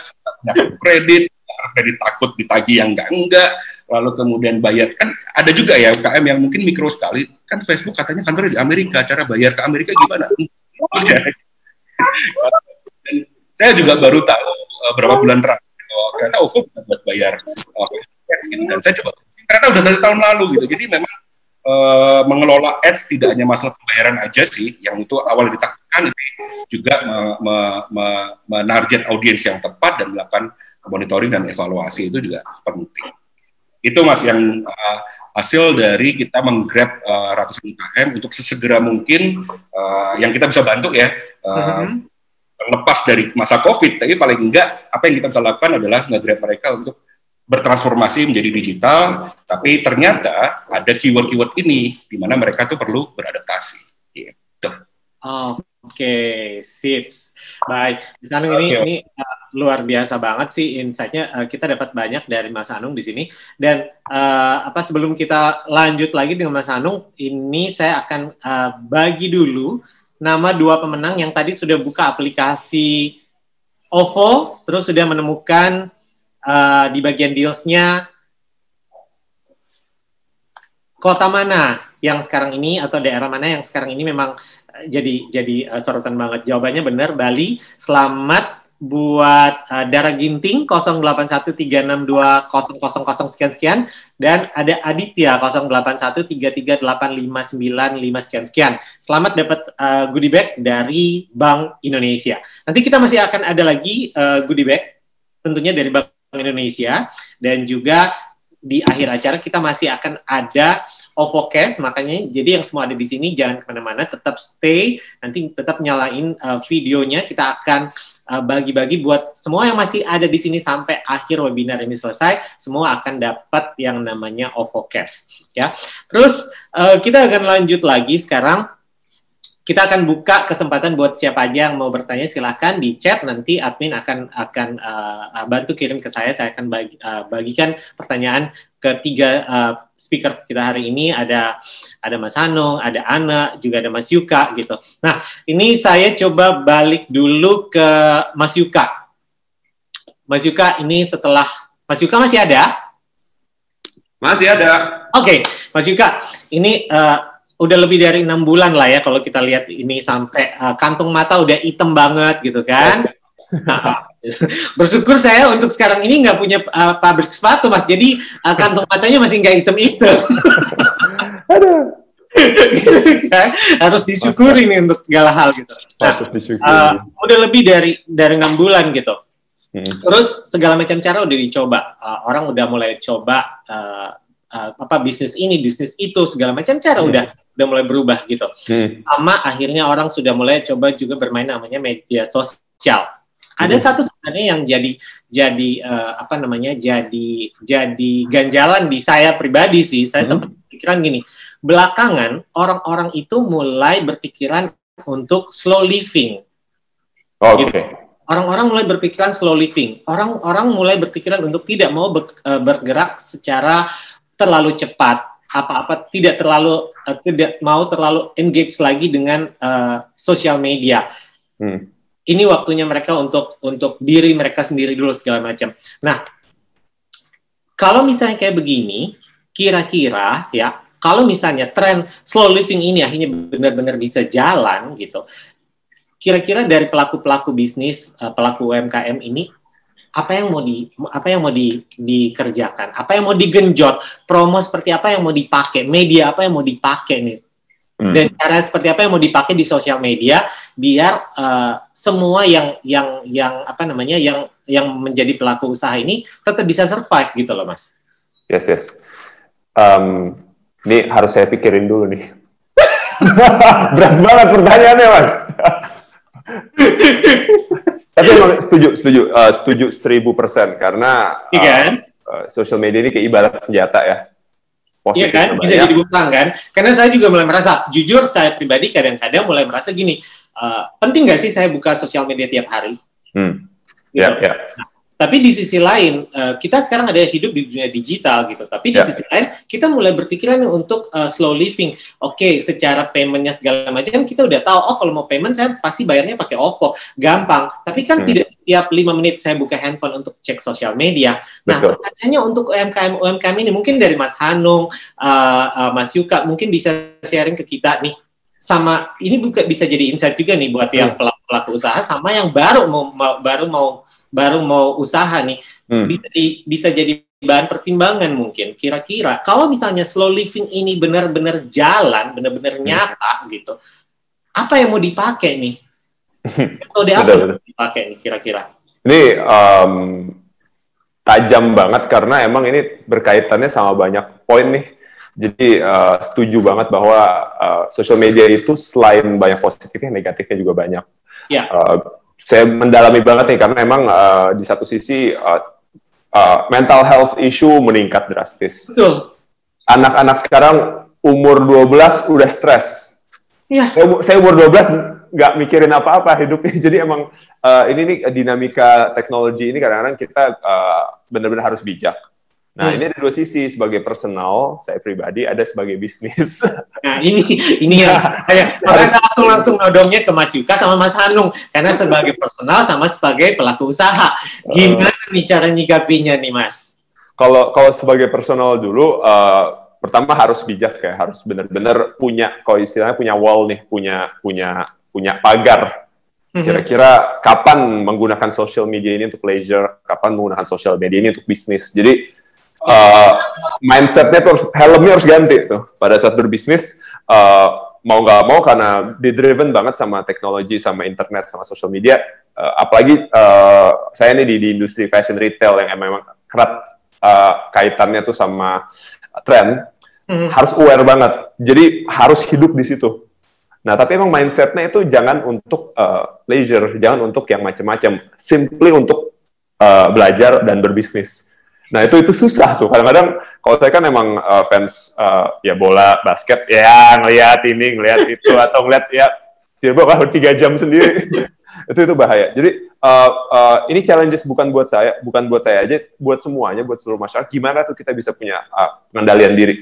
Nah, itu metodenya udah macam-macam, itu bisa panjang banget. Nah, tapi kaitannya kalau untuk bisnis, makanya penting banget jangan terlalu bergantung sama satu platform. Kayak saya mengalami di mana dulu jualan saya tuh lewat Facebook, sama sebut aja merek BlackBerry. Jadi jualan saya tuh BlackBerry sama Facebook. BBM ya? BBM Group. Itu udah muter tuh, udah Facebook, sempat mengalami, mungkin ingat Path, Twitter, Instagram. Sekarang muncul lagi binatang baru namanya TikTok. Itu platform tuh berubah-ubah tuh. Ya. Karena ini untuk mencegah kejenuhan orang. Karena kan semakin kejenuhan ada orang, cycle. Kayak semakin cepat gitu loh dibandingkan semakin cepat lagi. Umurnya semakin cepat. Instagram bisa dibilang juga mungkin itu dia udah sempat mati, sempat tergantikan oleh Snapchat, tapi dengan munculnya stories dia jadi company baru. Nah, jadi ibaratnya ya buat influencer banyak tuh. Rate-nya bisa macam-macam tuh, bisa stories, bisa. Ini ada pertanyaan untuk Anda, tenang aja. Saya pengen tahu dulu nih dari sisi penggunaannya gimana. Kalau saya sih yang penting mindset nomor 1, kita udah tahu bahwa platform akan terus berubah. Mungkin nggak tahu 3 tahun, 5 tahun semakin cepat. Jadi jangan pernah bergantung sama satu platform. Kayak sekarang ada nggak sih yang jualan lewat TikTok? Mungkin ada, mungkin nggak. Belum ada yang tahu. Tapi kita harus coba, kita harus explore dan harus kreatif. Intinya sih itu. Jangan terpaku sama satu, udah sukses di sini terus udah selesai. Nah, makanya yang penting buat jadi pengusaha itu emang bukan tekniknya, bukan modal, tapi mindsetnya dulu nih. Kita tuh nggak pernah selesai. Jadi ya ibarat apa ya namanya? Ya pekerjaan kita nggak pernah selesai. Harus terus belajar, harus terus improve. Jadi dengan begitu, dengan sendirinya kita udah sadar bahwa misalnya ya social media yang ini udah lewat, ya udah emang begitulah faktanya, itu cycle. Kita pindah ke platform baru. Mungkin teman-teman saya dulu di generasi saya nih, di generasi yang munculnya 2010, udah banyak yang udah nggak ada karena mereka terlalu terpaku sama satu bisnis model, satu platform aja. Iya. Emang susah, karena ibaratnya kita udah mulai duluan, belajar lagi dari nol. Nah, makanya justru buat teman-teman yang masih baru, ini kesempatan kalian nih untuk nyalip-nyalip nih di masa-masa transisi begini. Apalagi kayak sekarang, jelas data e-commerce transaction tuh naik drastis banget. Jadi harus bisa beradaptasi. Nah, kalau dari Mas Hanung sendiri, Mas, ini untuk mencegah biar orang tidak cepat jenuh sama yang saya bilang tadi, contoh banyak banget kan, kayak kita Mas Hanung sendiri udah mengakui bahwa kita sekarang udah jarang nonton TV, jarang lihat majalah, karena kebanyakan iklan gitu. Nah, sementara kalau kita sekarang beriklannya lewat sosial media, segala macam, lama-lama kan ada kecenderungan kita bakalan jenuh ya, Mas. Nah, untuk menghindari ini, gimana caranya biar iklan kita ini ibarat kata smooth nih, biar iklan kita ini smooth, orang lihat iklan kita itu nggak berasa lihat iklan, Mas, dan nggak sadar akhirnya dia beli, dia langsung top up OVO-nya, bayar, kelar. Oke, Mas. Sebenarnya ini pertanyaan cocoknya sama Mas Yuka nih, karena dia yang memang sosial media banget ya. Tapi gini, Mas Yuka main kayak begini boleh loh ya. Sama aja kita, Mas. Oke, tadi aku ngomong dulu ya, cerita dikit dulu tentang memperkuat tadi yang diceritain Mas Yuka. Jadi memang benar banget ya, kayak misalnya kayak tadi aku kembali ke 2002 gitu. pas Facebook berubah ke ada Facebook Page dan Ads, kita juga kaget dan kita belajar. Dan kalau sekarang ada TikTok for Business, itu saya kayak ngerasa dulu. Nah, waktu dulu aku tahun 2002 nih, aku bikin aktif di Kaskus, aktif di forum gitu. Dan teman-teman pembuat gitar lainnya mungkin bukan millennials, mungkin kolonials gitu. Jadi aku kayak, wah, gue enak nih, gue masih muda, gue melek internet, gue bisa jalan sendiri. Nah, sekarang udah ngerasa nih, sekarang usianya udah sekian, lalu kemudian ada TikTok for Business aja untuk belajar aja. Ya elah, gue malas banget gitu ya. Jadi memulai hal yang baru. Males banget, tapi itu memang zaman berubah dan kita mesti harus ikutin itu gitu. Nah, masing-masing platform ini kan omni channel ya, ada TikTok, ada Facebook, ada IG, dan masing-masing ini memang punya karakteristik masing-masing maupun karakteristik dari audiensnya masing-masing. Nah, itu yang kita perlu harus pelajarin. Kalau Facebook mungkin masih ada beberapa teman-teman kolonial dan milenial yang era-era akhir gitu, misalnya mungkin masih dapat. Instagram lebih mudah lagi, TikTok jauh lebih mudah lagi. Nah, itu juga cara membuat untuk tidak bosan ya, kita mesti tahu audiens yang kita mau sasar gitu. Artinya jangan sampai iklan yang kita misalnya iklannya itu yang tua banget, vintage banget, kita mau branding tapi terlihat buat itu selera elegan banget, mungkin nggak cocok buat yang TikTok gitu. Karena TikTok ya itu spontan, ya, anak muda banget gitu. Jadi itu juga salah satu trik atau tips pada saat kita mau masuk di dalam satu channel, ya kita mesti tahu audiens kita siapa. Tapi kerasa nggak sih kadang-kadang yang merubah sosial media ini sebenarnya bukan dari sosial medianya sendiri, tapi dari brand-brand besar dalam tanda kutip. Contohnya dulu zaman-zamannya IG itu, Instagram itu dipakai untuk beriklan, brand-brand besar tidak mau masuk ke situ gitu kan. Tapi sekarang kita bilang aja nih brand-brand internasional, siapa sih yang nggak punya advertising di Instagram? Ya, kan? betul. Dan bahkan sekarang kalau misalnya kita perhatiin, ada beberapa brand internasional, karena pandemi mereka nggak bisa bikin annual show-nya, mereka bikin annual show-nya by TikTok, coba. Ya, betul. Ya kan? Nah, ini kayak gini nih, kira-kira apa yang harus kita bikin biar mumpung masih banyak pengusaha-pengusaha yang lagi baru mau gerak mungkin, atau bahkan memang udah jalan, mereka udah sambil mikir nih, pandemi ini kita harus apa ya biar lebih bergerak lagi ya. Di satu sisi mereka harus mencegah biar orang nggak cepat bosan dengan iklan yang mereka push terus-terusan biar penjualannya naik. Tapi di sisi lain gimana mereka bisa memaintain mereka punya produk ini untuk selalu diingat orang gitu loh. Oke, sebenarnya sih ini jadinya panjang banget nih kalau kita cerita tentang target audiens, Mas. Jadi gini, menarget audiens itu juga, misalnya kayak Brodo nih. Kalau misalnya itu saya kena targetnya Brodo dan saya di iklan terus-menerus, padahal saya udah beli nih misalnya. Udah beli, ngapain lu ngiklan terus gitu, lama bosen juga kan gitu. Betul. Nah, itu sebenarnya jadi, karena kita akan bicara tentang bagaimana kita ngatur ad set namanya target audience. Nah, target audience ini yang biasanya teman-teman yang sedikit agak leset adalah begini.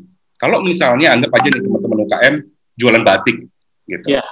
Mereka arahkan misalnya ke Instagram atau ke Facebook misalnya. Lalu kan kita kalau mau pakai ads nih ya, kita pakai ads, lalu yang di search adalah batik, yang di search adalah penghobi batik dan lain sebagainya. Sedangkan orang yang melakukan hal yang sama itu ada mungkin jutaan orang juga melakukan hal yang sama. Jualan batik, target audiensnya itu juga gitu. Kenapa nggak kita coba targetnya adalah pegawai BUMN yang mereka jelas di hari Jumat mungkin pakai batik. Pegawai BUMN juga mungkin bisa spesifik, Bank Mandiri misalnya atau Bank Indonesia misalnya atau apapun. Nah, itu adalah salah satu upaya juga untuk tidak hanya kita mendapatkan audiens yang belum jenuh karena orang semuanya sudah melakukan hal yang sama di keyword yang sama, yang belum jenuh dan juga biar orang-orang juga tidak bosan dengan ads itu. Itu kalau kita bicara dari sisi mencari target audiens yang tepat agar mereka nggak bosan dengan itu, Mas. Sisanya terkait dengan konten mungkin. Gitu ya, kontennya kalau misalnya bersaing dengan produk-produk besar, misalnya anggap aja misalnya minuman ringan Coca-Cola lah misalnya gitu ya. Mereka mungkin bisa aja mereka menarget seluruh usianya, nggak tahu seluruhnya atau apa, tapi mungkin mereka hanya tidak butuh engagement. Mereka tuh butuhnya adalah traffic. Mereka tuh butuhnya adalah sebanyak mungkin orang melihat iklan itu karena brandnya udah gede. Brandnya udah gede, sehingga orang cuman Coca-Cola, oh iya deh gitu. Misalnya kita lagi di Indomaret ada iklan Coca-Cola nongol, ya udah. Jadi sebanyak-banyaknya orang gitu loh yang dipilih kampanye-nya. Tapi kalau kita mau nge-branding ya, kita cari untuk engagement misalnya atau apapun, karena mode-mode itu kita bisa lakukan pada saat kita mau melakukan ads gitu. Itu upaya teknik banget sih. Teknik banget ya, baik. Oke. Nah, ini kalau kita bicara soal konten nih, waktunya Ana untuk bicara. Nah, sebagai influencer nih, nah, gitu kan. Gimana caranya sih biar akhirnya produk-produk yang di-endorse ke Ana itu tetap dilirik orang, tetap dilirik sama follower-followernya, tetap diterima gitu loh. Dan akhirnya orang tidak berpikiran bahwa dia iklan lagi gitu loh. Sebenarnya gimana caranya kita bikin video atau konten itu lebih kreatif aja. Jadi nggak yang aduh nih orang iklan mulu gitu. Ada banget tuh pikiran di gue tuh, aduh apa ntar pasti bosen kan yang ngelihat nih iklan mulu, nih produk mulu gitu. Jadi kadang-kadang sih aku suka brainstorm sama suami itu gimana caranya ya kita bikin konten tuh yang nggak terlalu iklan gitu. Oh, ya, jadi paling mungkin banyak yang di sini nggak tahu kalau suaminya suaminya Ana ini juga seniman kan ya? Iya. Jadi banyak ini. Jadi banyak ngebantu banget. Jadi ngobrol-ngobrol brainstorm sama dia tuh gimana ya yang fresh, bikin yang konten yang fresh. Jadi nggak yang bosen produk mulu gitu. Jadi lebih mungkin lebih kreatif aja membuat kontennya gitu. Oke, sip. Nah, ini ada sebelum kita lanjut nih ada kita mau bagi-bagi hadiah lagi dari Bank Indonesia. Tentunya masih ada 2 giveaway yang akan dibagikan dari Bank Indonesia. Sebentar, ini ada mana tadi ya? Dari adminnya. Oke, ini kita bisa lihat di screen yang mendapatkan hadiah dari Bank Indonesia. Ada giveaway dari Bank Indonesia. Ada siapa nih? Nah, ada dua nama yang udah dilingkarin. Ada Amiga, kalau nggak salah, maaf. Kalau salah, maaf ya. Amiga 08153 sekian-sekian, sama ada Yuda 0878 sekian-sekian. Selamat kalian berdua yang fotonya sudah dilingkerin di screen, itu dapat giveaway dari Bank Indonesia. Gitu. Oke. Nah, ini menit-menit terakhir kita ngobrol. Sebelum kita membagikan OVO Cash yang tentunya dibagi dari kita, akan dikasih ke kita dari OVO. Jangan lupa sekali lagi nama dan nomor teleponnya. Pastikan nomor telepon yang diberikan atau yang dicantumin di sini adalah nomor telepon yang bisa di top up OVO-nya gitu ya. Gitu. Kalau memang belum punya, silahkan didaftarkan, kemudian diberikan kepada admin, karena nanti OVO Cash-nya akan diberikan langsung di top up ke nomornya langsung, lebih kurang 14 hari, karena memang mereka butuh waktu untuk itu. Admin butuh waktu untuk mencatat semuanya dan mereport semuanya, kemudian mentop up ke OVO, mentop up OVO Cash-nya ke OVO application-nya itu. Gitu. Nah, ini buat yang terakhir nih, buat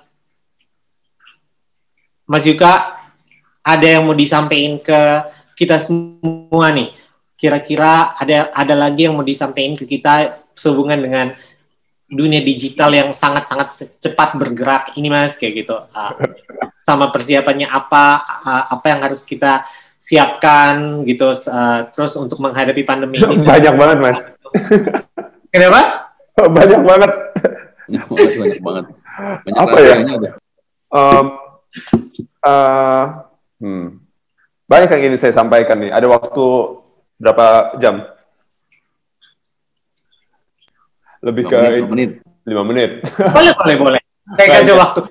Bisa 5-10 menit, silahkan. Jangan, nanti bosen. Lebih ini aja sih, lebih ke biar erat kaitannya sama sekarang, karena mungkin dari sudut pengusaha ya, bahwa ini kejadian yang kita lihat secara global efeknya tuh luar biasa dan memaksa semua penduduk bumi untuk beradaptasi. Terakhir kali ada kejadian seperti ini itu 100 tahun lalu. Jadi kalau saya coba nanya teman-teman senior-senior, mentor-mentor yang posisinya udah jauh lebih sukses lagi, saya tanya ini kita mesti ngapain ya? Mereka pun juga bingung. Jadi belum ada yang tahu jawabannya. Jadi kalau sekarang teman-teman mungkin yang sedang berusaha atau mau mulai berusaha melihatnya bahwa aduh ini nggak ada kesempatan atau segala macam, jangan, bahwa selalu ada kesempatan di balik kesempitan. Jadi di balik ini banyak banget justru teman-teman saya banyak yang menjadi pemenang, yaitu apakah itu mereka jualan sayur online, jualan ikan online, tiba-tiba bikin virtual concert. Saya lihat sih sebenarnya simple mindset, kembali lagi, yang mereka mau beradaptasi, mereka yang memilih untuk terus berjalan dibandingkan sedih-sedihan. Sedih boleh, cuman jangan kelamaan. Udah 6 bulan nih. Lebih dari 6 bulan bahkan ya. Udah lebih, dia waktu gerak lagi. Jadi, tapi tetap penting, mental health itu penting. Yang penting set dulu bahwa kalian secara mental sehat, secara kesehatan juga sehat, jaga kesehatan, jaga keluarga. Dengan begitu udah punya modal, punya fondasi. Nah, udah waktunya bergerak setelah itu. Gitu sih. Oke, baik. Segitu aja, Mas Yuka? Gitu aja, jangan banyak-banyak, nanti bosan. Minta 10 menit dari saya. Oke, dari Cia dari OVO, ada yang mau disampaikan yang buat yang terakhir, Cia, kira-kira apa nih yang harus dipersiapkan selain selain siap mental tentunya, dan juga menjaga kesehatan fisik dan mental gitu kan, gitu.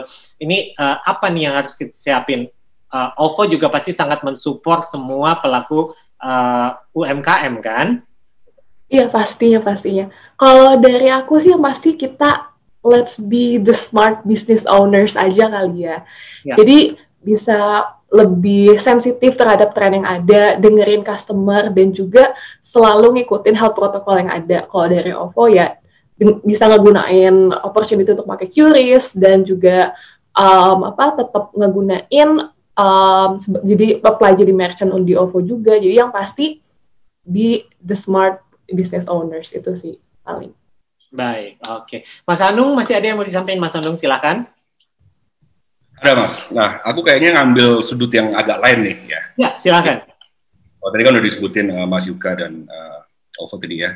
Kalau saya sih gini, kan mungkin kita juga nggak tahu nih, di era ini mungkin ada yang baru mulai bisnis, atau bahkan yang ikut ini awalnya bekerja, lalu kemudian sekarang lagi mau mulai bisnis nih, karena mungkin nggak mau karena mungkin knock-out kena pemutusan hubungan kerja, dan terpaksa harus memulai bisnis sendiri ya kan? Gimana kita mulainya? Nah, itu aku mau coba di sisi yang itu, Mas. Iya.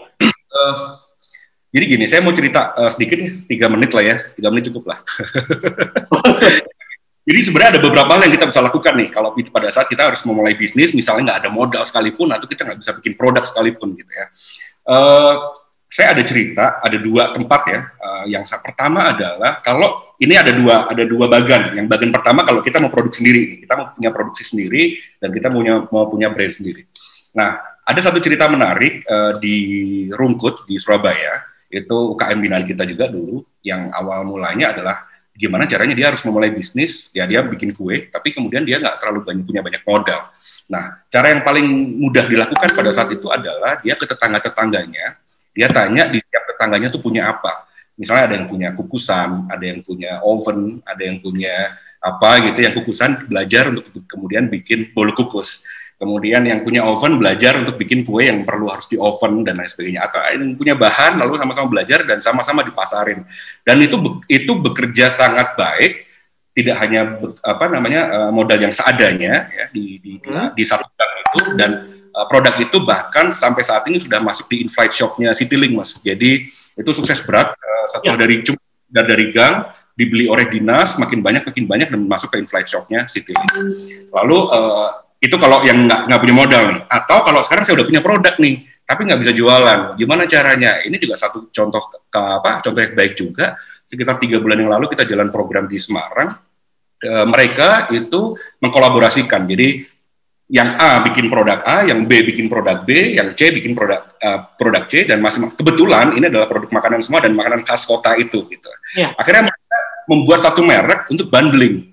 Gitu. Jadi jualannya, kalau kita jualan sendiri, kita sulit untuk menjual sendiri, maka kita harus kolaborasi nih, banding dengan UKM lain. Jadi yang jualan bandeng sama jualan lumpia, sama satu lagi jualan, aku lupa namanya, khas Semarang juga. Nah itu mereka jual banding dan penjualan juga cukup meningkat. Gitu. Jadi itu juga yang bisa dilakukan. Kita di luar ngomong digitalnya ya, karena itu kemudian dibungkus oleh digital, gitu. Akhirnya bisa jual. Gitu. Tapi itu yang dari sisi kalau kita pengen punya produk. Gimana kalau kita nggak punya produk? Kita nggak punya produk dan kita nggak punya modal nih. Gimana caranya? Yang pertama, kita bisa jadi dropship. Ya aku nggak tahu Brodo kayaknya ada Brodo Hood ya Mas ya. Nah, jadi kita kan era digital ya, kita dropship aja, kita nggak perlu modal, kita nggak perlu pusing. Yang penting kita cari pembeli lewat WA bisnis apa segala macam, nanti barang dikirim. Itu juga bisa kita lakukan. Atau misalnya kita mau jadi reseller, kalau kita punya modal dan kita mau belajar sedikit bagaimana mengelola stok barang dan lain sebagainya, ya kita bisa jadi reseller. Jadi menurut aku sih di era yang sekarang, di luar ngomongin digitalnya dulu, beberapa hal itu kita bisa lakukan. Jadi kita nggak perlu putus asa karena kita bisa melakukan itu, baru kemudian kembali ke masalah tadi bahwa secara digital kita di era di mana digital itu sudah tidak bisa kita hindarin. Jadi kita bungkus dengan itu. Insya Allah ada jalan. Gitu. Oke, jadi semua ada jalan ya. Ana masih ada, Ana? Kira-kira Ana masih ada nggak ya? Oke, Ana masih. Ana, oke. Hadir. Oke, nah buat yang terakhir, nih, buat yang memang nggak punya modal segala macam ya. Kalau tadi kan sudah dari sisi pengusaha yang mereka punya produk segala macam. Anda bisa dibilang kan influencer ini adalah produknya adalah diri sendiri gitu kan ya. Nah, kira-kira dengan kondisi yang kayak sekarang ini, kalau mereka dari pandemi kayak gini, bisa nggak sih baru mau start sekarang aja untuk jadi, misalnya jadi influencer. Mereka nggak punya produk, mereka nggak punya apa-apa, tapi mereka punya smartphone. Oke. Bisa banget sih. Jadi nggak ada kata terlambat, nggak ada kata nggak bisa. Jadi bisa dimulai dari sekarang. Jadi kayak apa ya? Kita membuat karakter, membuat image si kitanya, kita nge-build sendiri. Jadi dari situ sih, dimulai dari situ. Jadi pasti bisa. Pasti bisa ya. Jadi pokoknya sekarang ini semua yang punya produk, nggak punya produk, punya modal, nggak punya modal, selama ada niat aja, pasti ini kita bisa ngelewatin situasi sekarang gitu. Pandemi, kan? Ya betul. Kalau mau dibilang susah, semua pasti susah lah gitu. Tapi pasti semua akan ada jalannya kok gitu ya. Niat dan usaha, semangat semuanya. Benar-benar influencer ya. Dia semua gitu. Baik gitu, dan dengan pandemi ini juga, ini sebenarnya saya pribadi bisa sedikit cerita, ini juga berkat buat saya karena biasanya kalau event kan harus pergi keluar rumah, kerja segala macam. Kalau sekarang saya dengan webinar kayak gini, atas boleh rapi, bawa celana pendek. Iya, betul sekali. Bekerja tapi sambil menikmati hidup juga gitu. Iya, nggak ada yang tahu. Betul, baik.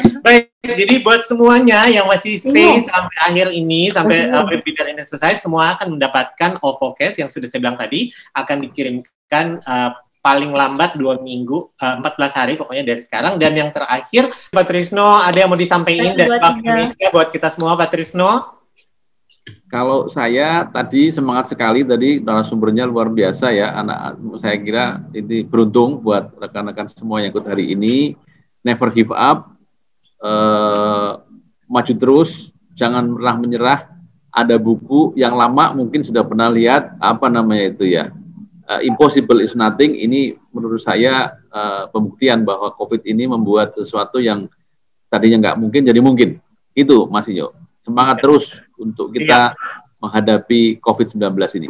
Baik, sehat-sehat juga Pak Trisno, terima kasih buat waktunya. Pak Trisno Nugroho, terima kasih. Ada Mas Yuka Erlanda, terima kasih. Ada Cia dari OVO, terima kasih. Ada Jody, terima kasih. Mas Hani juga, terima kasih semuanya. Dan semua yang udah ikut webinar ini, terima kasih semuanya. Kita nggak bisa bilang apa-apa, kita cuma bisa bilang kalau kita mau usaha, pasti kita semua akan berhasil ngelewatin pandemi ini. Dan mudah-mudahan semuanya selalu sehat, jaga kondisi kemanapun kita pergi, jangan lupa pakai masker, ya kan? Karena ini perlu banget, bukan untuk diri kita sendiri, tapi juga untuk semuanya untuk orang banyak, dan juga kita sama-sama kita untuk bikin Bali ini hidup kembali. Oke, terima kasih sekali buat semuanya. Selamat sore sekali lagi, sehat selalu. Itu.